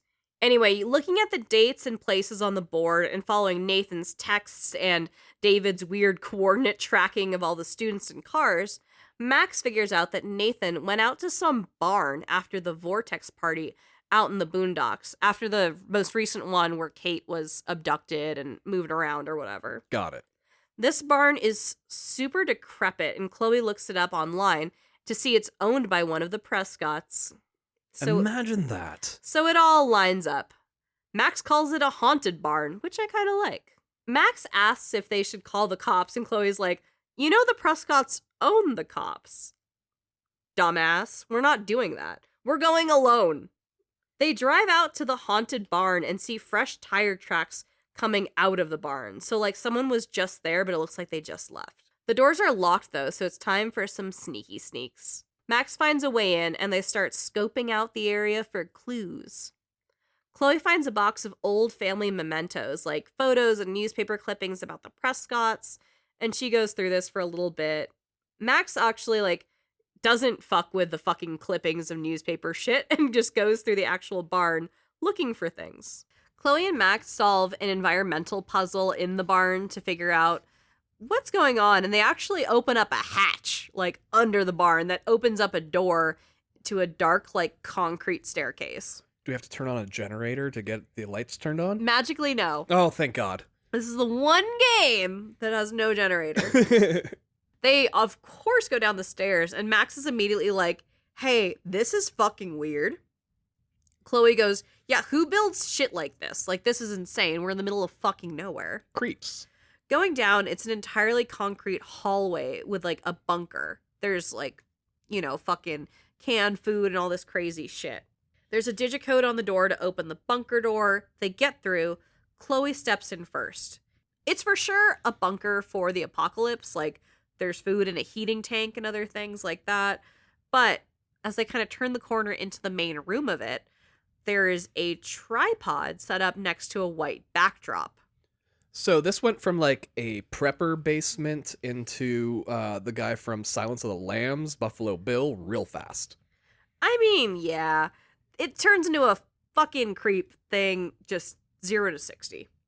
Nathan's jacket is on a couch that's in the middle of the room, and there's a few newspapers on the coffee table, and it's copies that are covering what happened with Rachel and with Kate. Chloe looks in a bookshelf of books and other camera equipment and is like, what the fuck?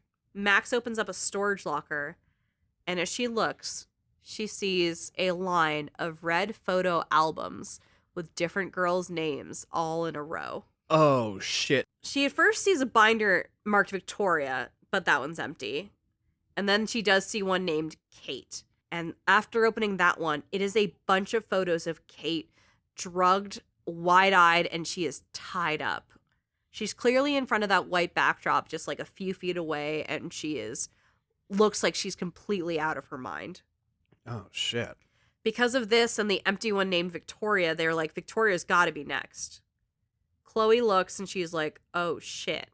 She sees the red book marked Rachel. She grabs it and opens it, and there are countless photos of Rachel splayed out in the studio, and her body is completely lifeless. Oh, fuck. Going through, there's a photo of her body on the ground outside, staged with Nathan, and Chloe is like, I know where this is. This is at the fucking junkyard. Oh, that's like her place. Yeah. Chloe's like, he took her here. If she was here before in some of these pictures, and then the next pictures of them at the junkyard, he took her there. Like, that's what happened. And she runs off, and she's like, that's where I'm fucking going. This is what happened to Rachel. She's got to be there. Her body is there. Max can keep looking through this shit and find all of Kate's posed photos where she's just looking at Kate drugged out of her mind.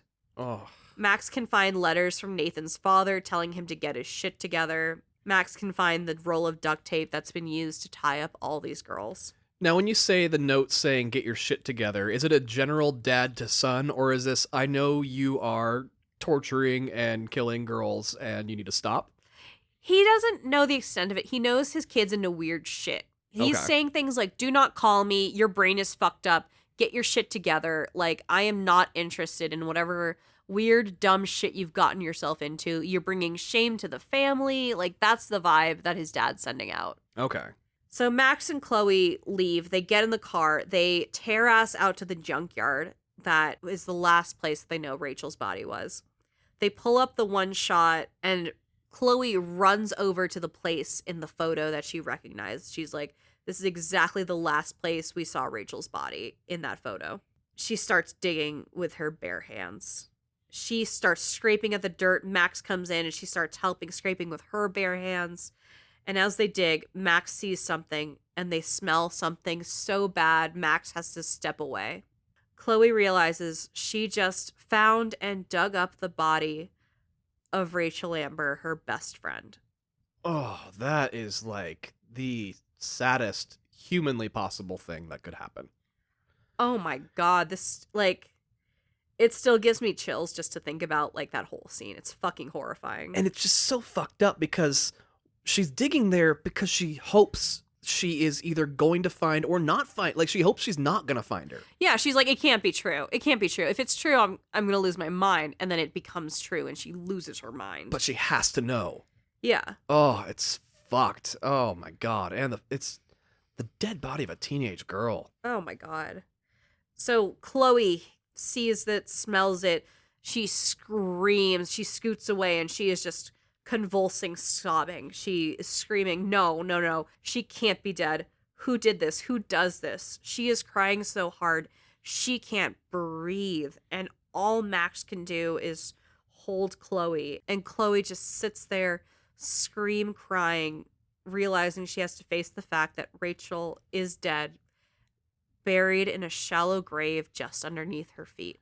I mean, this is why Ashley Birch got all the praise for this fucking game, though. That's true. This scene is the most heartbreaking, moving thing in this entire fucking game. When I think of this game, it's her reaction to Rachel being dead that I think of. Yeah. Like, that is a moment that stands out for me. It's just beautiful acting. It's beautiful acting. It's also framed incredibly well. Yeah. Ugh, it's fucking heartbreaking. This scene fades out, and we move forward to a scene where Chloe and Max are back at Blackwell that same night as the Vortex party starts raging on. Chloe is muttering and saying, like, fuck the police. Rachel wanted us to find her, and she wanted us to get her justice and get her revenge. She's like, Rachel called to us.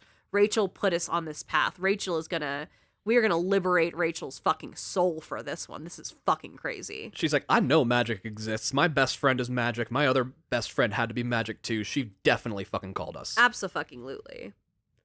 And you know, there are fan theories that Rachel's passing is what gave Max powers, and without alluding to the prequel too much, there are some things about Rachel that seem a little mystical. It's not as direct as what's happening with Max, certainly. No, I was literally going to say the exact same thing. Whatever was going on with Rachel is very different from what's going on with Max, and I think hers is way more subtle.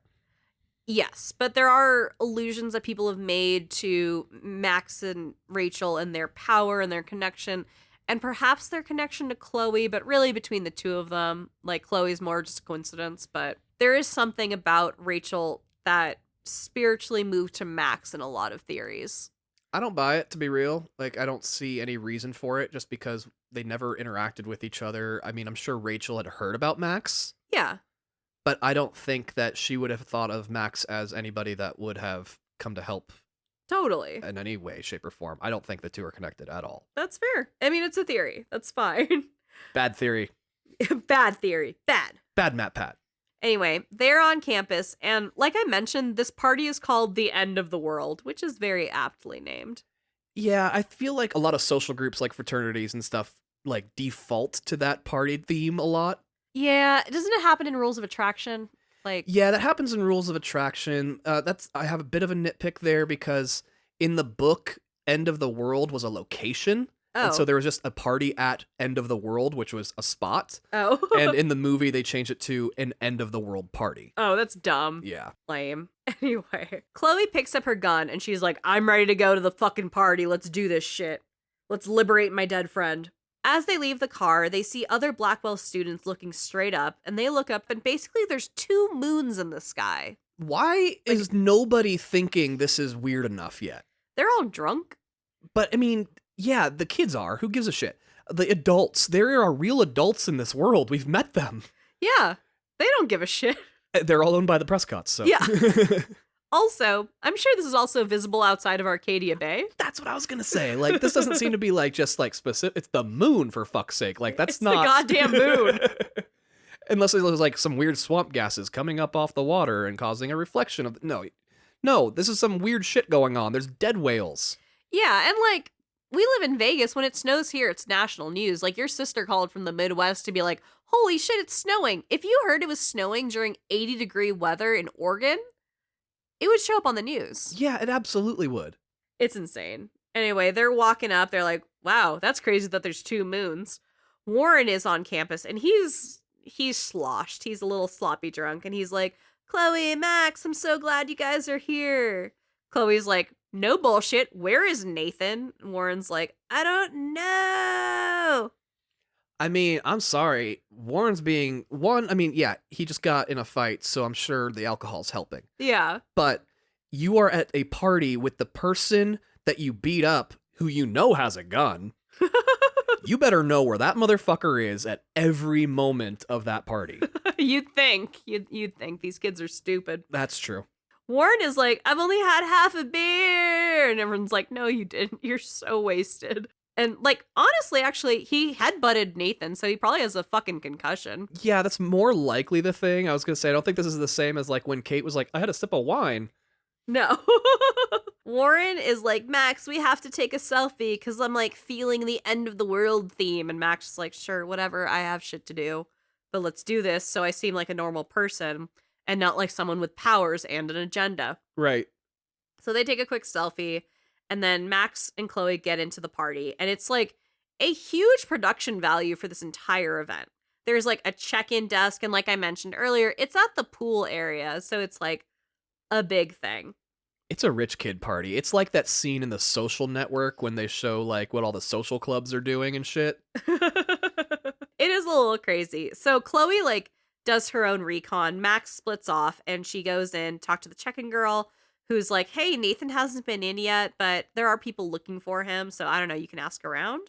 Inside the party behind, like, the stanchions, there's people inside the pool. There's a whole big DJ booth set up over the water, which is, like, not a good combination with drunk teens, is to have a lot of electricity next to water. But also, that's who would come up with the idea to do a DJ booth over a fucking body of water. Yeah, that's true. Most of the attendees are in swimwear, and they're just... The best way to phrase it is that they're dancing like NPCs. Okay. So, you guys all know exactly what I'm talking Just about. bouncing up and down a little bit. Yeah, kind of bobbing and moving at the elbow. A lot of elbow action. Max goes around, and she can ask people where Nathan is, and, like, she can kind of mingle a little bit, and be like, hey, but have you seen Nathan? I'm looking for Nathan. There's a VIP area of this party that has a whole-ass bouncer and a guest list of people. Which is insane. Like, there's, like, a grown-ass person standing there being like, you can't come in. And then next to him, there's a girl at a table with a fucking clipboard. With, like, a list. Yeah. And freaking Max is just running around going, Nathan! Entirely. Clipboard bitch is like, Victoria specifically told me I am not allowed to let you in, Max. So Max is like, cool, my nerdiness has gotten the best of me. I am, like, disallowed from this area entirely. You are basically a non-entity, Max. I'm so sorry. Entirely.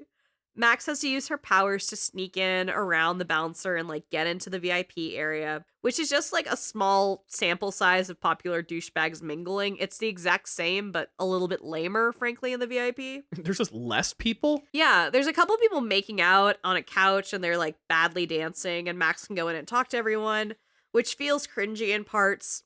Why? In what way? Max can go up and people will be like, oh, that girl's so hot. I'm so drunk. And Max is like, cool, have you seen Nathan? And he's like, do you think she'll make out with me? It's amazing how just by her being allowed in the VIP area, they immediately assume like, oh, her entire social status is different now. Yeah. Oh, no, they don't want to make out with Max. They'll be like, hey, Max, I think I want to make out with that girl over there. And she's like, okay, I don't care. But they're not questioning why she's there. Nobody's there like being like, fair. Fuck you, Max, you don't belong here. Everybody's there's just like, oh, Max must be allowed in here now. Well, it's funny you say that, because as you go to Victoria, she's like, fuck you, you don't belong here. Well, she probably wrote the fucking list. She did write the list. Yeah. And she specifically told clipboard bitch not to let you in. Yeah. You immediately start fighting with her. Like, not fist fighting, but catty fighting. You do have the option to blame the entire Kate situation, no matter which way it went, on Victoria. Like, that's how 0 to 60 it can get in terms of this fight. Wow. Regardless of that shit, like, aside, Max tries to warn Victoria, being like, where's Nathan? You're in trouble, because she knows that the next book says Victoria. So she's like, you are next for the goddamn dark room. Right. And she's kind of like, I don't want to tell you.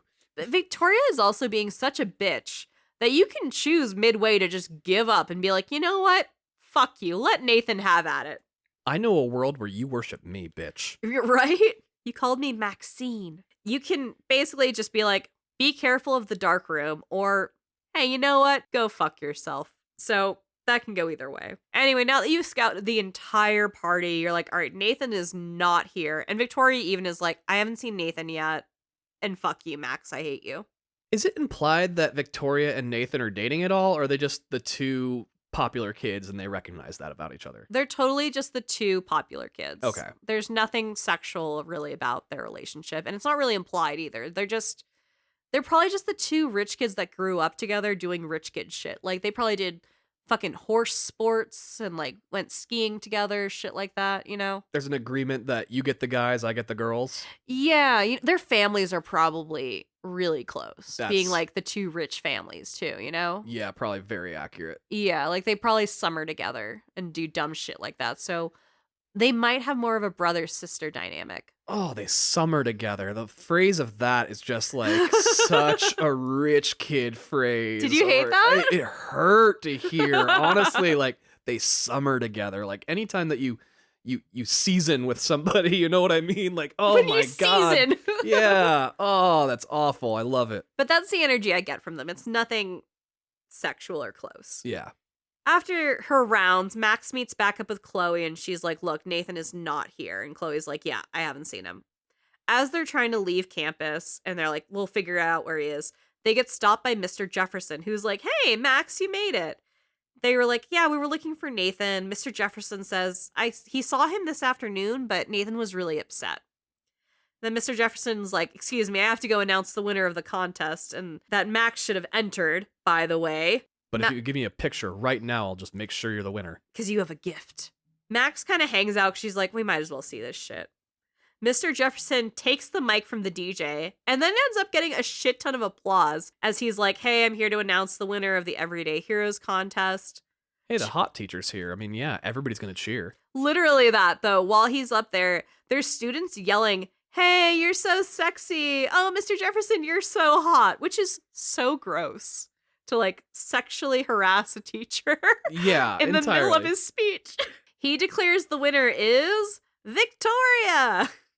And Victoria comes out and she's like fake happy. She's doing that Taylor Swift shit where she's like grabbing her face like, oh my God. I can't believe this happened. I had no idea. And here's the funny thing. When she comes out, everyone starts booing her. Hell yeah. There are audible like, you suck, Victoria. Like, that happens. The anonymity of the dark crowd really like lent themselves to being able to talk shit. Yeah, it's great. And they're all drunk, so they're like, fuck it, I'm invincible. It's the end of the world. There's 2 moons. Chloe and Max leave the party, and they're like, all right, let's go towards the dorms, I guess. And as they're going, Chloe gets a text from Nathan saying he's at the junkyard getting rid of evidence. So she's like, oh, fuck you, I'm in. They like fucking race over in the car over to the junkyard, and Chloe and Max sneak up on the junkyard in the middle of the night looking for Nathan. They're like, all right, we're here. Let's be sneaky. We got to find him. And Chloe's like, I know this place better than anybody. Absolutely. This is where I hang, man. I was born in a junkyard. Probably. Chloe goes over to the burial site and she's like, okay, Rachel's body is still here. And she's like a little uncovered, just like they left her earlier. From behind, a needle goes into Max's neck and her vision blurs. Oh, fuck. Max tries to call out to Chloe, who turns around with her gun to shoot, but falls to the ground first, shot through the head. Max's vision is blurry, but as she's on the ground, watching as Chloe starts bleeding out, she looks up and sees Mr. Jefferson looking down on her. Jesus fuck that goddamn piece of shit. And this happens as fast as I just described it. End of this episode. Entirely. Going on to episode 5. Oh my God, that is... Whew, it's so much. It's so fucking terrifying. Oh, all right. Episode 5, Polarized. The episode opens looking at a stark white backdrop, the same one that we saw in the Prescott barn bunker. We see those big umbrella studio lights, the equipment and the lenses, the white backdrop, everything. We see a hand slightly move. We see Max duct taped to a chair, hazy and drugged, barely able to move. Max groans herself awake and looks immediately for Chloe, but it's just her alone in the dark room. There's a camera pointed at her on a tripod, but she's completely alone. She tries to scream for help and stops, and then she's able to get one leg kind of free. With one leg, she pulls over a tray of equipment near her and sees a photo of her on the ground, drugged, just like Kate and just like Rachel. Oh, Jesus. That is so fucked to have to see. She focuses on the photo of her tied up on the ground and pulls herself to go back in time. As she does this, she hears Mr. Jefferson's voice saying, "Oh, that's great." She's back, drugged on the ground, posing, quote unquote, for Mr. Jefferson. Mr. Jefferson talks to himself about how the drugged models always look so pure. He walks around screaming at her to stay still as he takes photos of Max, completely drugged out of her mind, laying on the floor of the dark room.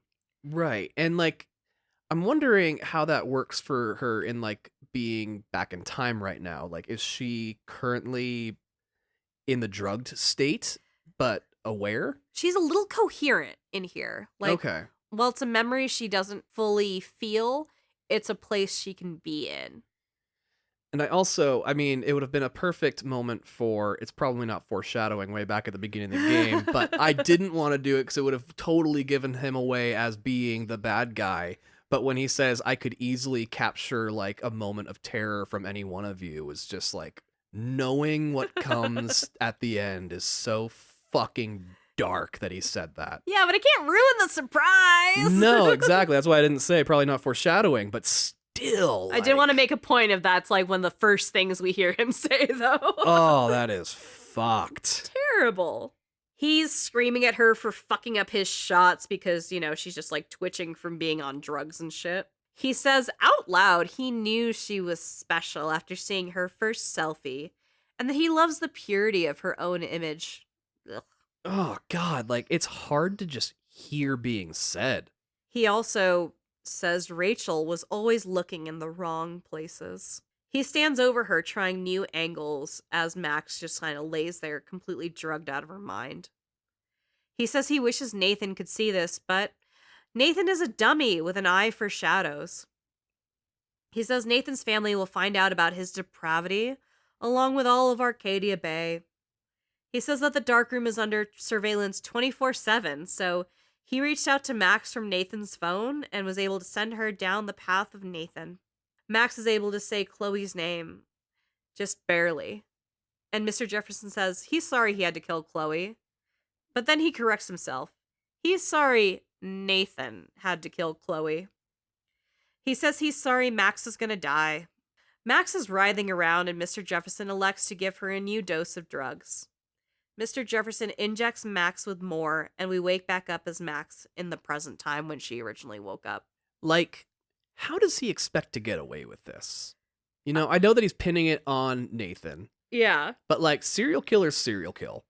Yeah. And, you know, just because he's going to pin it on Nathan and it's going to, like, obviously he was also training Nathan to be something awful. Totally. Like, Nathan is not innocent in this, even if he is not the Jefferson of it all. Right. He's the apprentice. He is not the master here. Totally. He's the Igor of it all. Like, yeah. But he's still, there's a lot of guilty by association and guilty by aiding and abetting this kind of shit. But, like, he's going to do this again. Yeah, entirely. He's going Even- to go to a new school. Yeah. And, like, somebody eventually would have pieced together, you know, a murder podcast would have definitely, like, pieced together this teacher going from school to school who was also, like, a famous photographer, and all of his students specifically keep dying. Yeah, my favorite murder of this is going to be fucking insane. Right.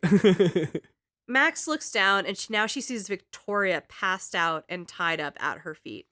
Oh, shit. Now she's got to save the chick she hates. Right? Who more so the chick that hates her. Right. Max whisper screams at Victoria to wake up. Victoria is disoriented and asks where they are and what's happening. Max is starting to get her shit together and asks Victoria if she remembers anything. Victoria says she remembers going to Mr. Jefferson for help at the party, and then she starts crying and saying she can't feel her hands. Victoria cries that she doesn't want to die, that she's only 18. Max talks to her and tells her to be strong and that they need to work together. Victoria's guilt takes over and she says she knew Kate wasn't lying, but she didn't believe her, and now she's drugged too. Always believe. Right! Believe women, believe victims, believe people when they say they've gone through terrible shit, because terrible shit does exist. At the very least, give them the benefit of the doubt and research it. Yeah, Look research into it with them. Yeah, look into it just to see, if it was a misinterpretation of something or if something very much did happen. Yeah. Don't just blindly not believe. Fully. Victoria cries that she blackmailed Mr. Jefferson into winning the contest, which is kind of funny because that's what Max and Chloe overheard when they were like, what the fuck are you doing? After that, Max starts looking at the photos she can see on the tray near her to time travel back to earlier times. She focuses on time traveling back to another photo where she looks even more awake, but she's still strapped to the chair. Max comes to in a chair, strapped with Mr. Jefferson looking on. He says Max is the winner of the contest, that he picks her. Max says, fuck you, which is like the most mouthy she is in this sequence, and it's so fucking good. And asks why he's doing this. Mr. Jefferson explains that he is obsessed with capturing the moment when innocence shifts to corruption. That he loves to see hope and optimism dissipate on film. Max calls him a psychopath. He's like, oh, okay. No one knows where you are right now, you dramatic ass. He brings up Chloe and calls her a faux punk slut, which is just, what the fuck? And also, slut, she has shown zero sign of being promiscuous. Yeah, the only person she's kissed is Max, and no one knows that except for Max. Chloe is actually really good at keeping it in her pants. Yeah, she has not given off any kind of slut vibes once since we've known her. No! But she's a woman, and he is a horrible, horrible man, so of course he sees her and thinks, slut. Yeah. Max just gets more mad now, thinking about how Chloe just died in the junkyard over Rachel's body. Mr. Jefferson says, well, that's what happens when you fuck with guns. Or me. I mean, I want to fuck with this guy just right now, and I don't even care. He's just so evil. He's so bad. This is truly one of the most evil creatures we've ever encountered. Absolutely. There's so many dark storylines we've done on this show, but this guy is just... This is fucked. Oof. He makes my blood boil. He then brings up Kate and talks about how she was such a good air of innocence for him, and it was great to break her down. I mean, the girl was crying all the time. What level of innocence? She was already broken. She was always so sad. Yeah. Max says, you won't get away with this. And Mr. Jefferson is like, you've been looking into Nathan and painting him as this lunatic the whole time anyway. Max says, Mr. Jefferson, you were using Nathan. He says, yeah. He took Nathan under his wing and that the Prescotts will have a big scandal once this comes out. He says he manipulated Nathan and became a father figure. He says it was nice for a while, but Nathan doesn't know what Mr. Jefferson's been doing, and Mr. Jefferson was able to get Nathan to buy drugs for him and pay for the dark room. So it's just his little stooge boy. He needed funding and he needed a slave. Yeah, entirely. And he's like, Nathan's a sad kid with kind of a fucked up family dynamic. I can manipulate that. He's clearly got rage issues. I'm sure he experienced at some point and saw, he's like, okay, this kid's fucked up. Oh, yeah. And he's lonely. It's easy to see when a kid is lonely. That's true. I mean, again, he is very much Draco Malfoy in that sense of just being, raised wrong. Yeah, and, I'm never going to be what my parents want me to be, and I don't know how to handle that. True, yeah. Max brings up Rachel Amber, and Mr. Jefferson says that Nathan accidentally overdosed Rachel, and that was a shame. Oh, fucking ass. It gets worse. He says Rachel was special, and they had a real connection. He says Rachel was in love with him, and now she's dead. No, she fucking wasn't. Yeah, it does imply that the way it's phrased and the way you can interpret it is that there's opportunity that Rachel and Mr. Jefferson were fucking. Yeah, probably to save her life. Ugh. It's just, I mean, this guy is so fucked. He is absolutely the worst person. And I mean, yeah, I guess if he was the hot teacher and Rachel Amber, I mean, granted, I know a bit more about Rachel Amber having played Before the Storm, and I don't want to go too much into it. Still, I don't think she would have. I personally agree. I don't think that they were fucking. I think it's just his ego speaking here and saying, oh, she loved me, so it was so hard to let her go, you know? Yeah, or just like he took advantage of her in an induced state and was like, oh, that must mean that it's consent. She loves me. Yeah. Yeah, it's just, I don't want to talk too much about it because this is some of the darkest shit. It's really bad. He goes on to say that Nathan tried to emulate what Mr. Jefferson had been doing with the other girls with Rachel, but Nathan just fucked it up so bad it all turned to shit. Max asks where Nathan is now, and Mr. Jefferson says dead and buried. After what he did to Rachel, Mr. Jefferson said he was sick of Nathan's shit, and he calls Nathan an amateur. He then tells Max that the police will never find Nathan's body.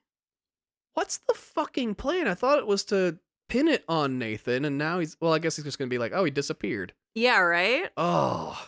Max says, you're gonna die, motherfucker. And this is the baddest moment Max has. Like, she turns into Ellie. Yeah, you're gonna die, motherfucker. Like, full Ellie. Mr. Jefferson is kind of over talking to her and wanders over to get her photos printed and started. He says that their session was a career high for him. Ugh. Max says that Mr. Jefferson has her diary. He says there's nothing more innocent than a teenager's diary. He looks at her selfies and throws her book on the ground in front of her. He says, look at that shot. You can do so much better. The diary's open to a page of her diary with a selfie from the first day of class this week. The one that she took in his classroom when we just met Max. Oh my gosh, so she can go back to that moment. Max focuses on the old selfie from her diary, and as it comes into focus, she travels a few days back in time to the beginning of the week. She's back in class, hearing Mr. Jefferson saying, I could capture any one of you in a dark corner and capture you in a moment of desperation. And any one of you could do that for me. Oh, fuck. I mean, yeah, I'm glad that it came back around. Yeah. It's just still. It's so creepy. Oh. Max snaps back, realizing she is fully back living in the day Chloe gets shot by Nathan. Mr. Jefferson is chiding Max about taking a selfie. He once again asks her about the process that gave birth to the first self-portraits. She can once again answer the Daguerrean process. The bell rings and Max says, time to change time. Max gathers her shit and realizes she needs to warn David and Mr. Jefferson about the dark room. She looks through the school pamphlet and gets David's number to warn him. She says, for once, I'm praying you overreact to this as much as you overreact to literally everything else. Use his paranoia against him. Yes, and it works. She texts David about Rachel Amber and the dark room and Mr. Jefferson. She decides she's going to enter the contest and keep Victoria away from Mr. Jefferson. She says she also gets to go to San Francisco and Mr. Jefferson is going to go to prison. Max also goes up to Kate and tells her how loved she is, and she hugs her. She goes up to Victoria to yell at her about bullying and posting videos about other people, and calls Victoria insecure. It's actually a really badass moment, but Victoria's like, what? And just plays dumb. So, like, she is going through and trying to set all these wrongs right. Yeah, it's very, you're cool, fuck you. While she's just kind of speed running her own game, I guess. She's got the balls to say the things that she wouldn't say the first time around, where she just sat back and let it all happen. Entirely. She's finally like, let's fucking go. Which is a good lesson to be like, don't just sit there and let injustices happen. Stand up for them. Hell yeah, girl. Or else the end of the world happens. Or else, the moons and the whales. Yeah. Mr. Jefferson sees this and he's like, cool, stay out of it. Victoria stomps off, and as she does, Max turns in her photo of herself, looking at her photo wall for the contest. Mr. Jefferson says it means a lot to him and Blackwell for finally entering the contest. Because remember, he thinks she is a gift The frame fades around her, just all white, and we see photos of Max and Chloe on the train tracks disappearing. We see the cop at the diner transition to the cop in the dark room. We see Mr. Jefferson being brought out of the school in handcuffs. Hell yeah. We see cops finding Rachel Amber's body. We see Max winning the photo contest. We see Chloe and Max hanging out in Max's dorm. We see Max entering a cab. Max wakes up and she's on a plane heading to San Francisco after winning the contest with her selfie. Who is she going with if, like, the teacher is in prison? Well, she's not sure yet. Okay. She just woke up and it's a whole different timeline. That's fair. She starts looking around for context clues, and thankfully, the person next to her on the flight is reading a newspaper with the headline, "Local Teacher Arrested." Also, I just want to say, like, she didn't win because of Mr. Jefferson being, like, a kiss-ass towards her and wanting to, like, kidnap and kill her. Yeah. She legitimately won Oh, yeah. with a fucking selfie of a selfie wall. Yes. See, I don't understand their world of, like, what they consider art to be. Yeah. Completely off topic from the rest of the entire fucking story, but, like, she should not have won that competition. Let's continue. Yeah, that's fair. She checks her phone and sees a text from Chloe, so we know Chloe's alive. Thank God. Good. She says she fixed everything. Hell yeah. Relieved, Max is just like, okay, I can relax. I'm excited. I can enjoy this moment. I fucking did it. She's less like, I'm excited and I can be an artist. Oh my God, I'm an artist for the first time. I'm flying out to see my work being displayed in a gallery. I won a contest. This is fucking sick. She also is like, I feel like I'm in between realities and everything feels fuzzy, so this is kind of weird. And then she looks over to her side and she sees Principal Wells is the one accompanying her in place of the newly arrested Mr. Jefferson. Okay. So, like, that's kind of cool the principal gets to go. Yeah. He was kind of a dick, but he's not as bad as Mr. Jefferson. Yeah. On the plane, Max's nose starts bleeding. Why does it start bleeding? No, she's not getting more powers. The world fades around her into white. And we see pictures showing Max both in the dark room strapped to a chair and then in a cab at the airport. When Max comes to, she's at the art gallery showcasing the Everyday Heroes exhibit. She's like, man, that's weird. There might be two realities. Anyway. There might be two realities. I might have split time. I might have fucked this up. Anyway. Pleased, Max looks around the gallery, gushing that, like, oh my God, this space is huge. This is legit. This is so cool. Principal Wells is like, I'm going to the buffet, mingle with other artists, I guess. She sees her name on the wall along with other winners and artists. She's like, oh, this is real. Max wanders around the gallery and she hears people going, oh, did you hear about Mark Jefferson? He was supposed to be here tonight, but he's a fucking creep. Good. Max wanders around looking at art and meeting people, being like, yeah, I'm the girl from Blackwell. I didn't get, like, murdered. What's up? I'm the survivor. Everyone seems to have heard what happened to Jefferson, and they're, like, really excited to talk to her. Her selfie is blown up, like, feet tall and feet wide, like it's huge, and people are gathered to look at it. Max gets to see her work hanging in a gallery, and she's like, I am a real artist. As she looks on, her nose starts just pouring blood, and she grabs her head in pain. She gets visions of the tornado approaching Arcadia Bay. She hears Chloe scream her name, and she yells back, Chloe! Some gallery people ask if she's okay, and she says, oh, shit, I'm sorry. I have jet lag from my Oregon to San Francisco flight. South. It is in the same time zone. Right. It is just 2 states away. It is probably a 2-hour flight. That's pushing it. That's a long flight for that flight. Yeah, that's with storm traffic, guys. Yeah. She hides and gets a call from Chloe saying the storm is real and coming and that she's terrified. Max realizes she didn't fix the tornado and the storm is still coming and Arcadia Bay will still be destroyed by the storm. That she's still gonna lose Chloe. Max goes through the gallery mad that she didn't fix anything. That she did all this to save Chloe in the first place and Chloe can't die now. Max goes up to her selfie to focus and time travel. She gets interrupted by douchebags and art critics who keep coming up to be like, oh, let's talk about your piece. And she's like, leave me alone. I have to time travel. Right. She's like, I need to look at my own art. Yeah. Really intensely while I'm bleeding. She focuses long enough to go back, and now she is back in her dorm at Blackwell, taking her selfie. But her nose is once again gushing blood, and the world around her starts breaking apart. She's like, oh no, I actually fucked up the timeline. Yeah, no, the whole world is literally just crumbling around her, isn't it? Yeah, nothing's in focus. There's ink splotches all over the wall, which has the same effect as exposed film. Max reaches over and tears apart the selfie that won the contest, that whole wall. We see images of Max winning the contest go away, of Max taking the plane go away. We see Max once again strapped to the chair in the dark room.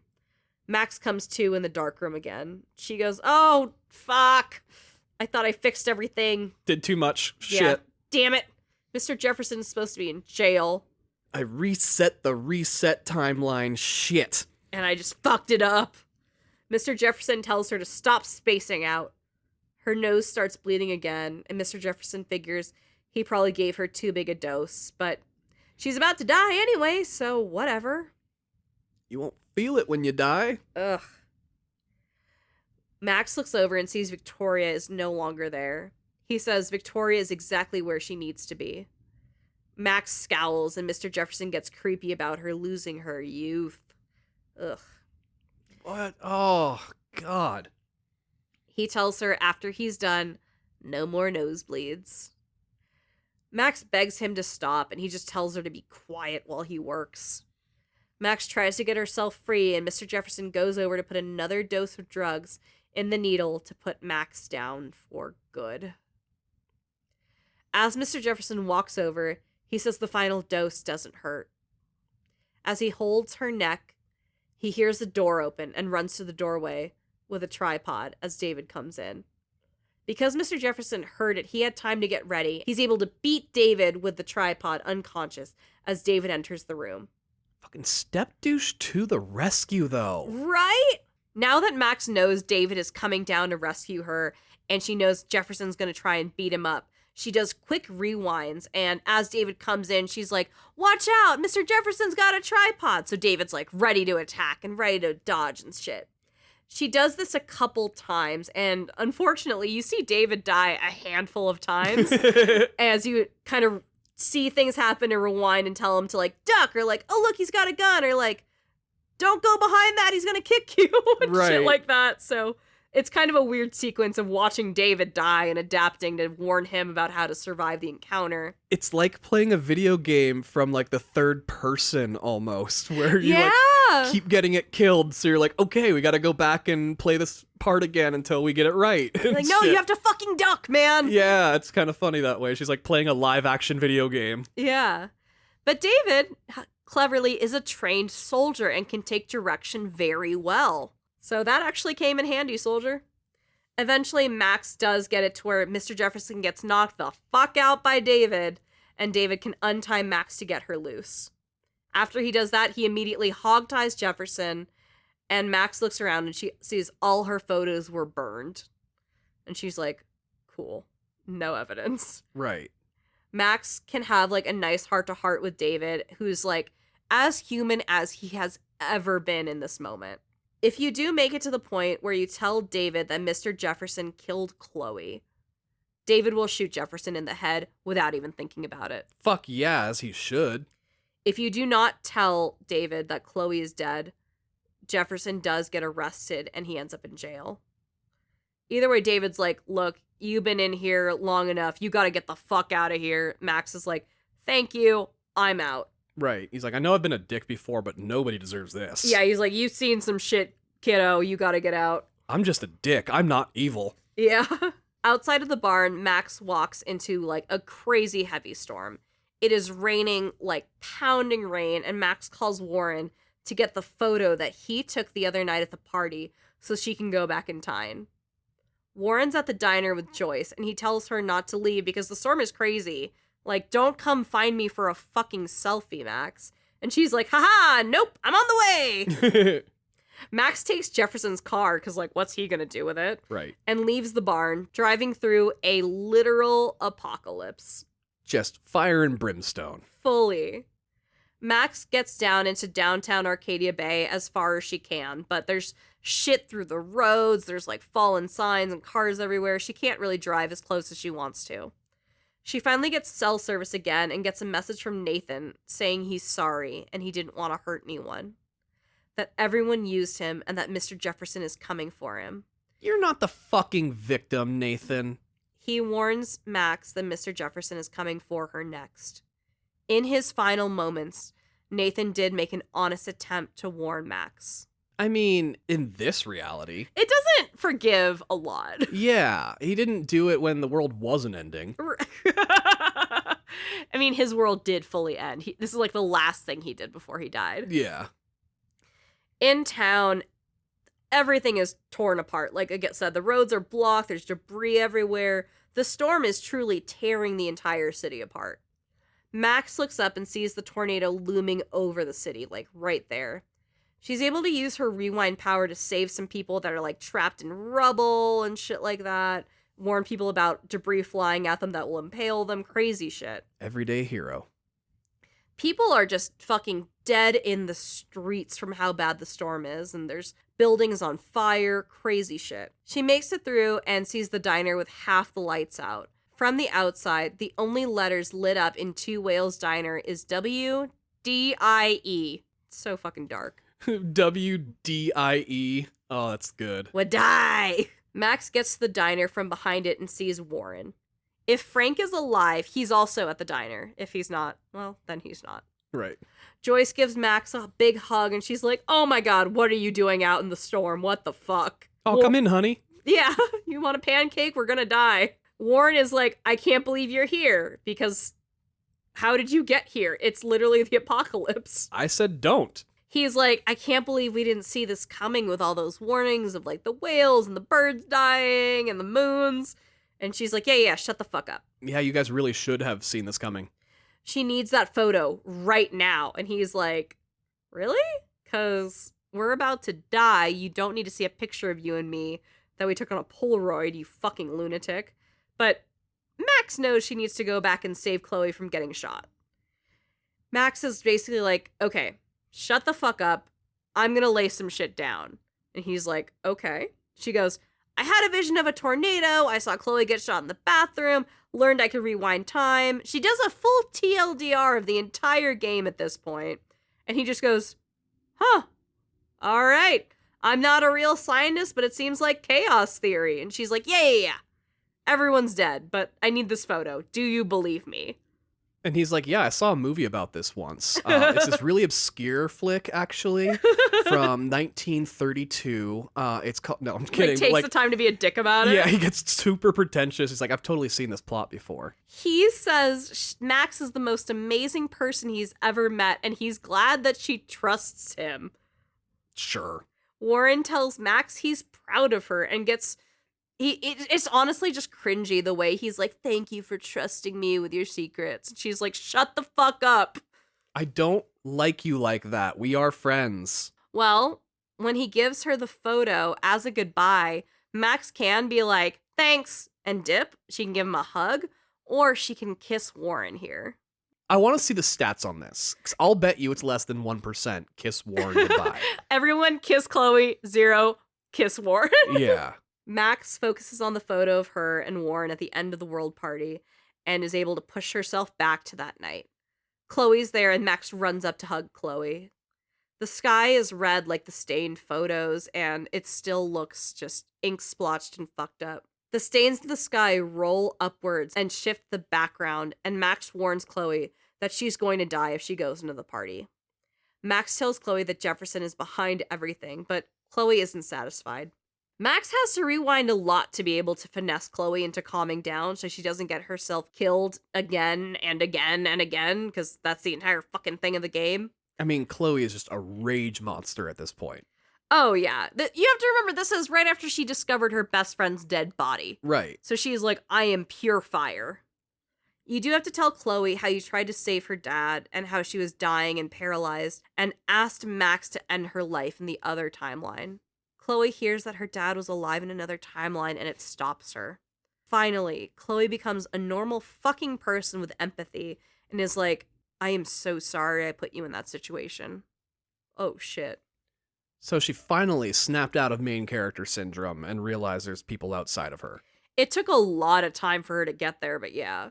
And I guess it took the person that she considered above her own, which was her dad. The only person, Yeah. yeah. They plan to go back in time and tell David everything, including Victoria being in danger, and trust David to get shit done. They plan on staying in Chloe's room and keeping quiet to not get shit, like, popped off and just stay in a bubble. They walk off, and the screen goes white. We see photographs of David and Chloe and Max all talking. We see images of the cops raiding the dark room and arresting Jefferson.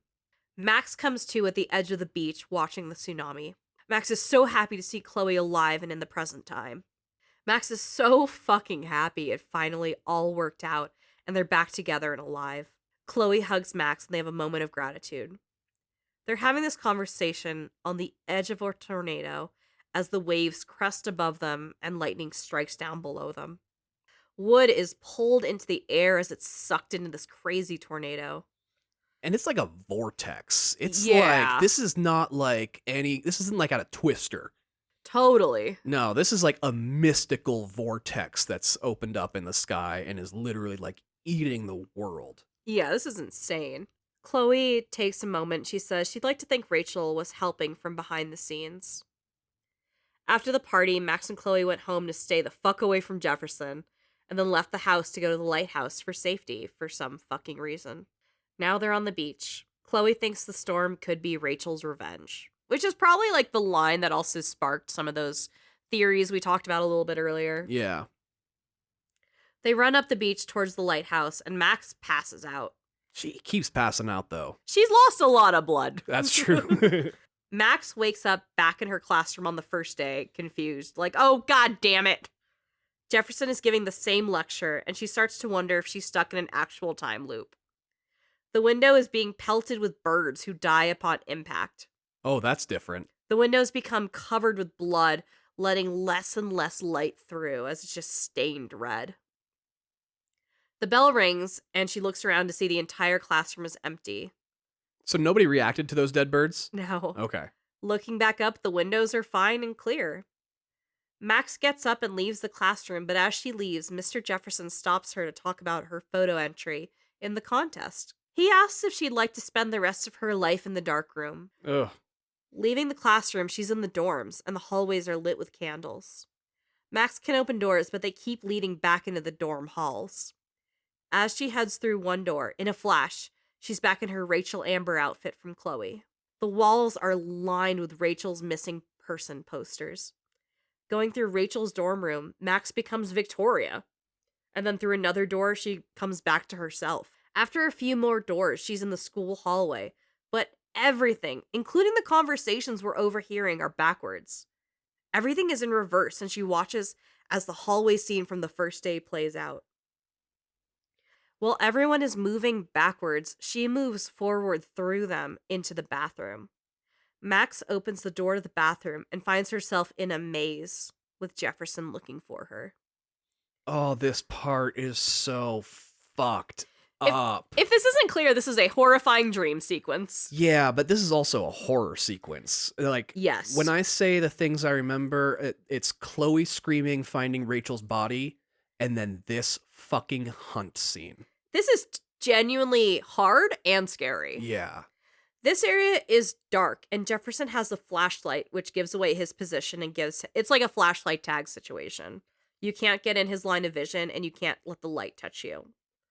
Max creeps around these walls that are kind of positioned like a hedge maze, and the hedge maze walls are filled with photos of the girls he's kidnapped and tortured. Oh. Max has to sneak around Jefferson and head towards the lighthouse, where she can hopefully find safety. And like I mentioned, the game mechanic here, it's just flashlight tag.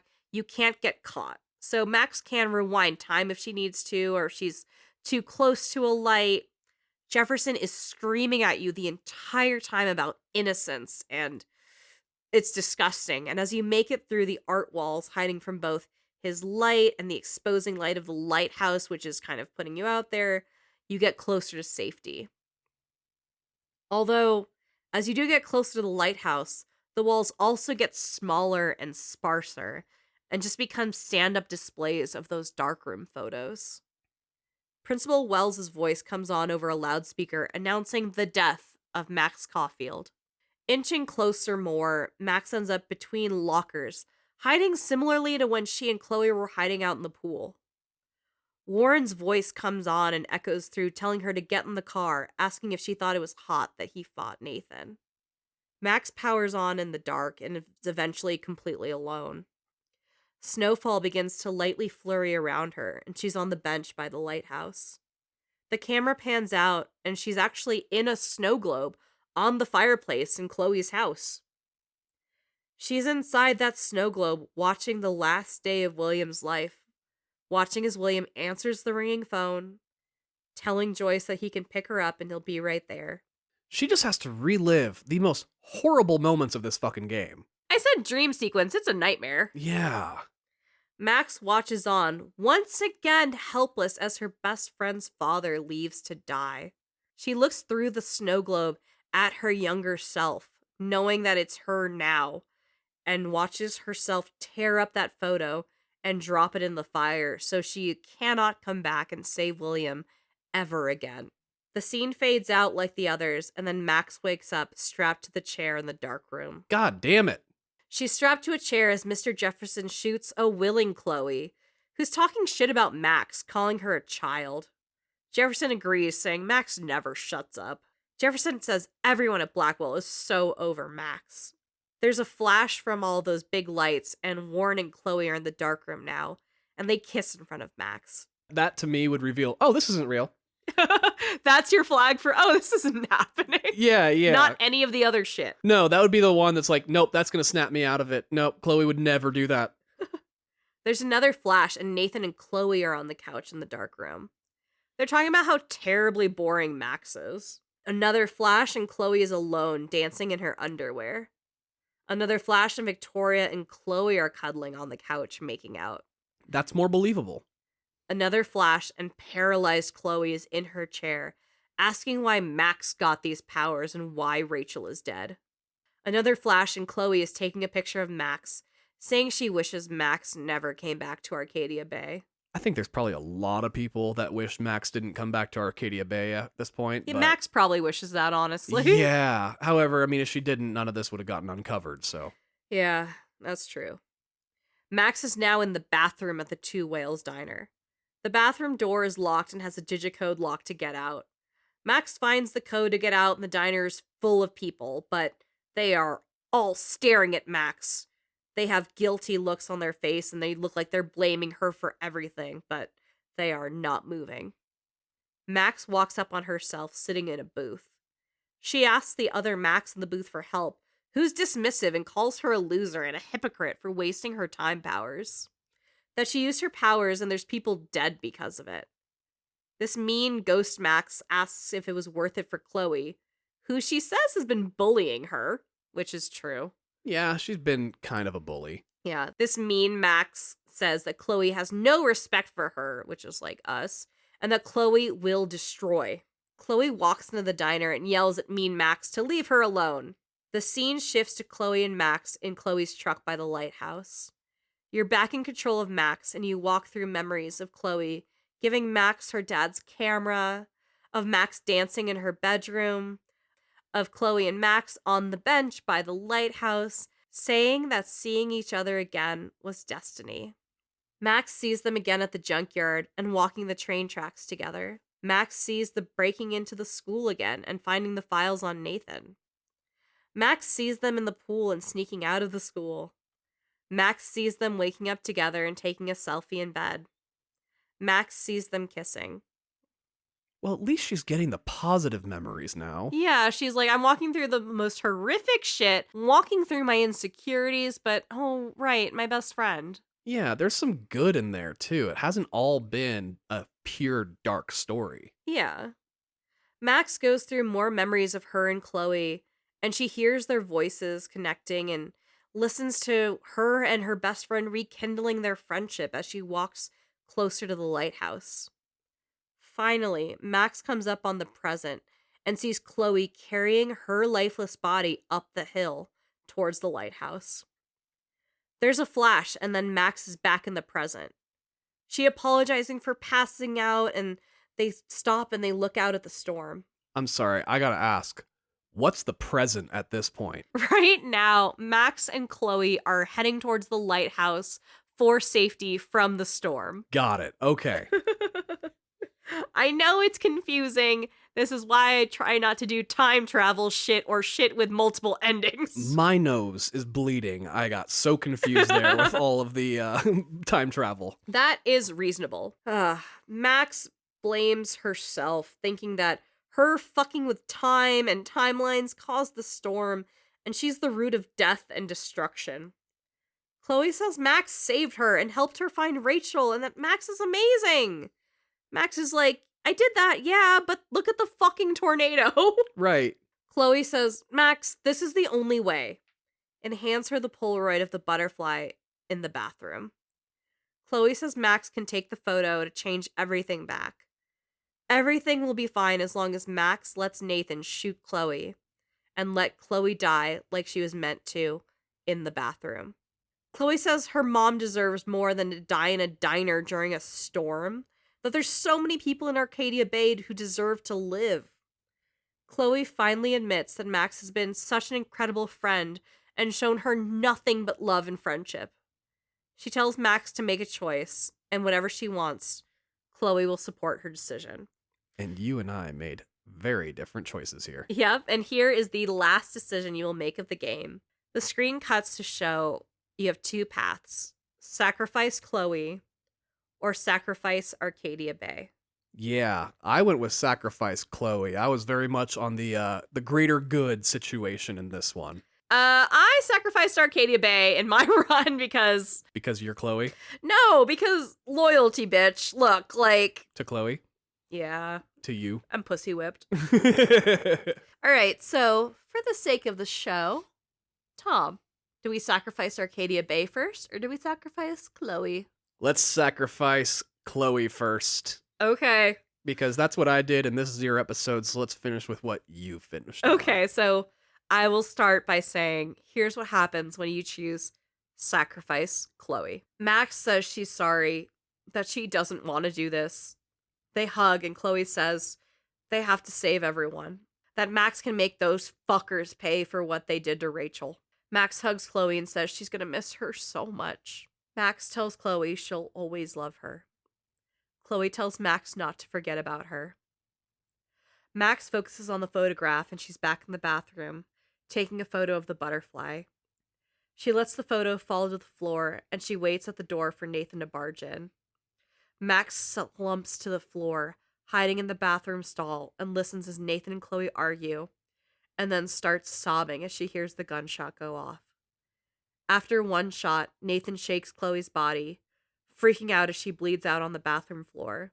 Nathan paces around scared and anxious as Max continues to hide in the back of the bathroom, crying as quietly as she can as she loses her best friend again. We see a sequence of photos as we see Nathan arrested by David and then interrogated. We see Mr. Jefferson arrested and Max consoling Joyce as images of Max and Chloe in the pool and on the train tracks disappear. Joyce gives Max some of Chloe's things to remember her by. The storm never comes, and Max looks out at the calm sea. We come back to the present, and Max is in all black, now on the bench by the lighthouse, looking out at the calm waters. The sun is setting, and the city is completely untouched. Max leaves the bench, and we see a funeral held for Chloe at the Arcadia Bay Cemetery. Students from Blackwell are there, and Joyce sobs as everyone heads towards Chloe's gravesite. Sad-ass Kate gives her condolences to Joyce, and David holds Joyce's hand. Oh, Kate was crying again? Yeah. Big fucking surprise. Tom! Warren and Max stand together as Chloe's coffin is ready to be lowered into the ground. From a distance, Frank and his dog look on to say goodbye to Chloe, knowing they'll never get their money back. I was just gonna say. A blue butterfly lands on Chloe's casket and flaps its wings right before it's lowered into the ground. Oh. And now, let's see what happens if you sacrifice Arcadia Bay. You know, that was a pretty down ending. Yeah, this game isn't like a feel-good game. Yeah, it's not a happy game. No, this is like a drink wine in the bathtub game, you know? Yeah, no, definitely. We started on such like high energy with this episode, and not just because it went so long that we've lost energy, we're low energy. It's just that like, oh, this is emotional. We're just fucking sad now. Yeah, I hope you guys listening have at least taken some breaks in between and God. like, you know, put this down for a minute and come back to it, because god damn, this is heavy. You know what? You deserve a cupcake after this shit. You definitely do. We both do. Can I have a cupcake? Yeah, let's go get cupcakes. I'm so excited for cupcakes. All right. I want this cupcake, so we're going to jam through this. Let's sacrifice Arcadia Bay. Chloe says, Max, it's time. And Max is like, nope. And she tears up that fucking Polaroid of the butterfly. Chloe stands by her side and says, I will always be with you. Forever. She's like, you just sacrificed the world for me. I love you. They stand on the water's edge by the lighthouse and hold hands as the tornado approaches the town. It reaches town and so much destruction happens just short of Max and Chloe. Max hides herself in a hug while Chloe wraps her arms around and watches on as the town is completely demolished. The next day after the storm has passed, buildings and roads are destroyed. Homes are completely destroyed, and the diner that held Warren and Joyce and Frank, if he was alive, is crushed. Oh. Chloe drives herself and Max through the parts of town she's able to. They see homes and homes countlessly just completely demolished into the ground. Max looks out the window as they drive on. They took one last look at all of what used to be Arcadia Bay. They take a deep breath and they leave Arcadia Bay together. Ride or die, girls. This is the most ride or fucking die thing ever, because that is literally the only goddamn option you have at the end of the game. You know, it's kind of funny though, because we acknowledge parents in this universe, unlike so many other teenage stories. Yeah, that's true. Max does get some texts from her mom and dad occasionally being like, hey, heard a girl at your school killed herself. Are you good? Yeah, it's just they're so uninvolved in Max's actual life that like they don't even consider like, let's just go back to where your parents are. Yeah, they're just like, let's just fucking flee. I guess we'll do the LA plan I had with Rachel. Like, let's go. I was already going to replace Rachel with you anyway, so let's just lean into it. She just slowly like puts the flannel around Max's arms and is like, you're my Rachel now. Ooh, wear this feather in your hair. Let's see how that looks. Let's grow your hair out, by the way. You look much cuter with like a long moment. Yeah. Oh, God. But man, I played this game years ago and like re-experiencing it. Chloe's a bad friend. And, you know, she's just really manipulative and she's really possessive of Max. And like, there's points where she's very dismissive of Max and like really uses Max as a tool rather than like appreciates her as a friend, which I don't like. Which probably lent to me being like, yeah, I'll let Chloe die. Yeah, I get that. Because like at the end of the day, it's like one of those situations where you're like, you know, she's not a great person. I didn't love her through every moment of the game. There were times where she definitely bothered me, and what kind of value does Chloe bring to the world at the end of the day? That was just like where my head went when I was making that final decision, you know? Yeah, like, versus hundreds and thousands of people that are in town. Yeah, exactly. And like, it's sad. It's a hard decision. I love games that make you make those really hard decisions. Totally. Like, I don't fault them for it. And I love this game. I really have always like looked upon this game as being a standout of a game. Yeah, it's so environmental experiential in terms of the atmosphere, and like you really sympathize with these characters. Yeah, and the artwork and the music and just the atmosphere all tie together so incredibly well. It is a great experience, and hopefully we didn't ruin it for anyone, because I think you should all play it if you haven't, or hopefully this maybe inspires you to do another run through and analyze Chloe's character as she brings value to the table as a friend, because what the fuck, Chloe? Like, you're kind of a dick.